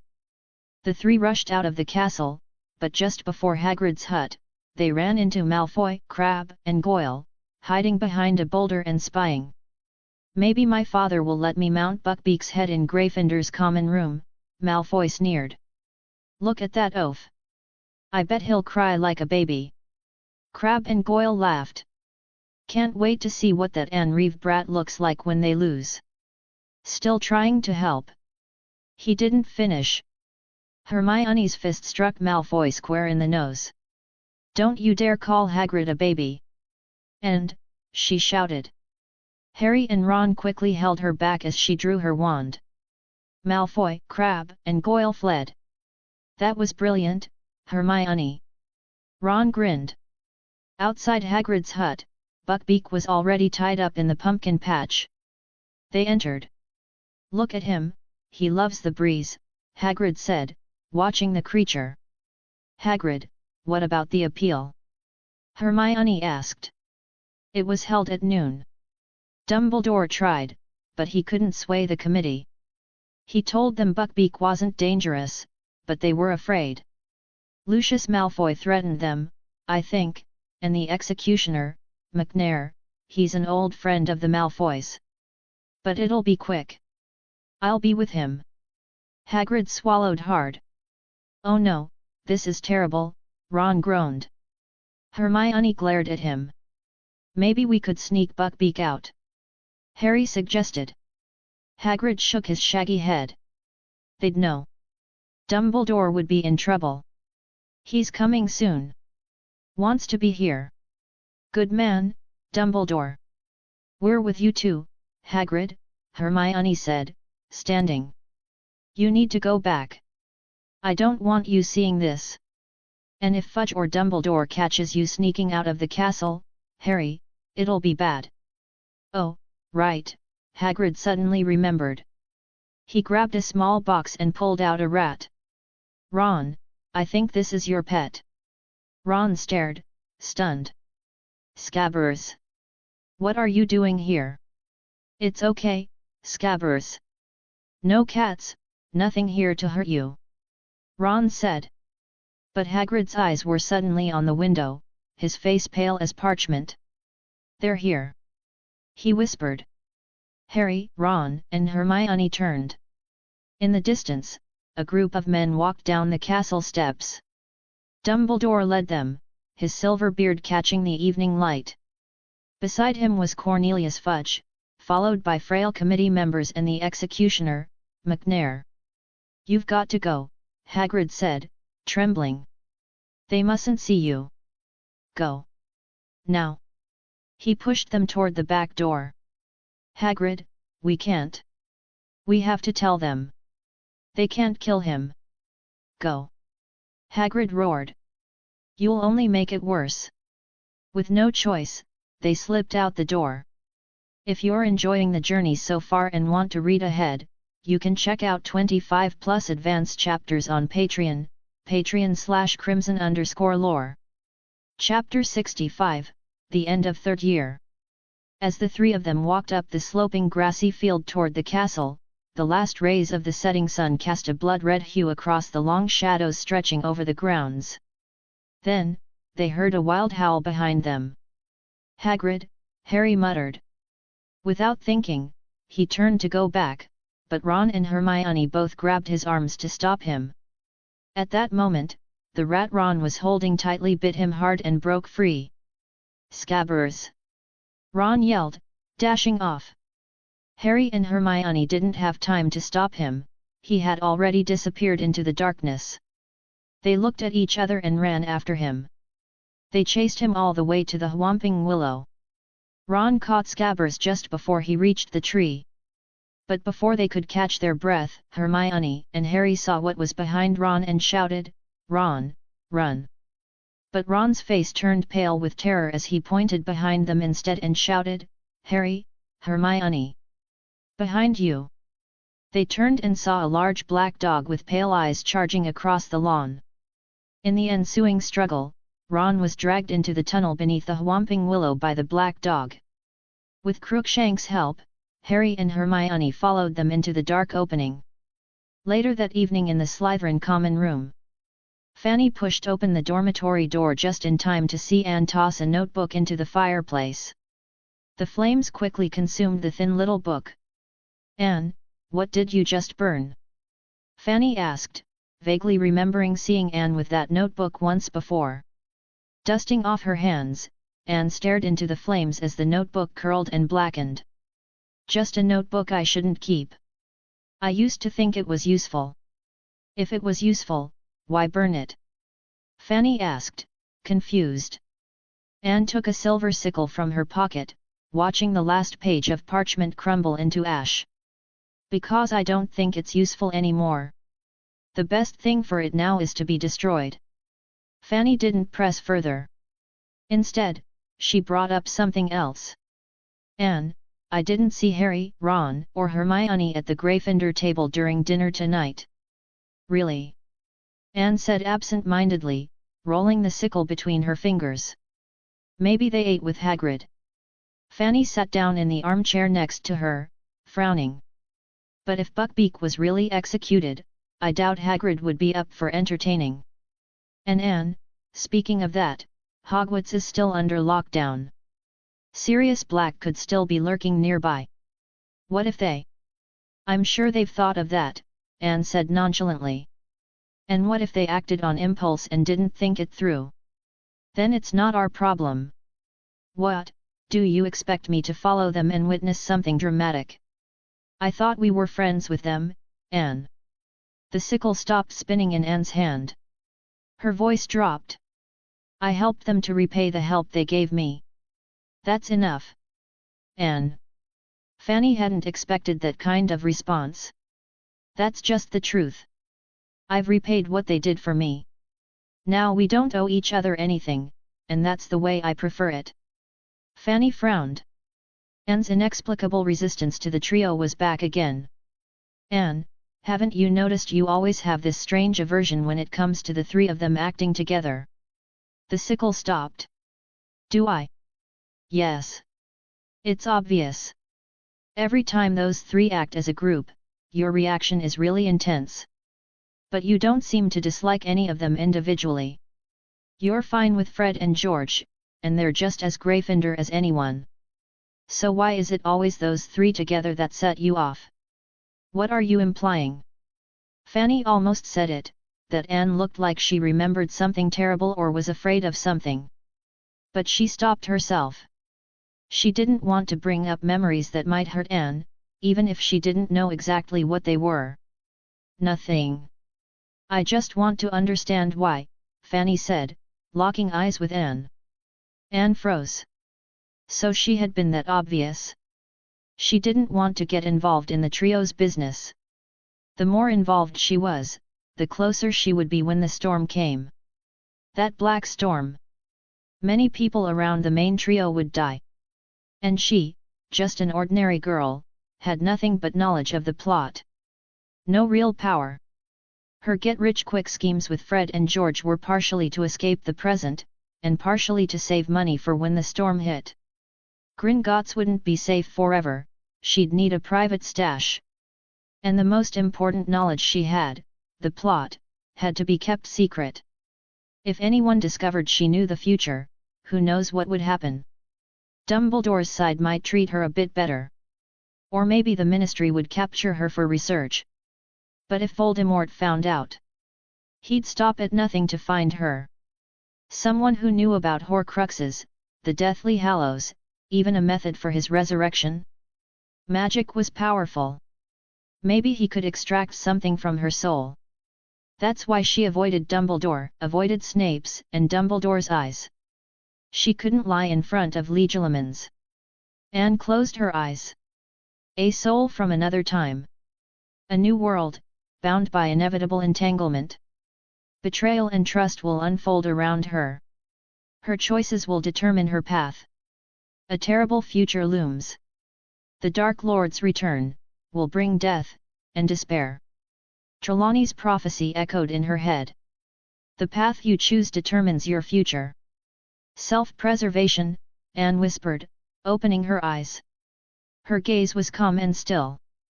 "Fanny, that's my answer. I'm not lying to you. Lies need more lies to cover them, and experience has taught me this is the safest choice." "But..." Fanny wanted to argue. "But Harry and the others might not really." "Might not what?" "Face many dangers," Anne said. "Let me ask you, before you came to Hogwarts, what did the name Harry Potter mean to you?" "Before?"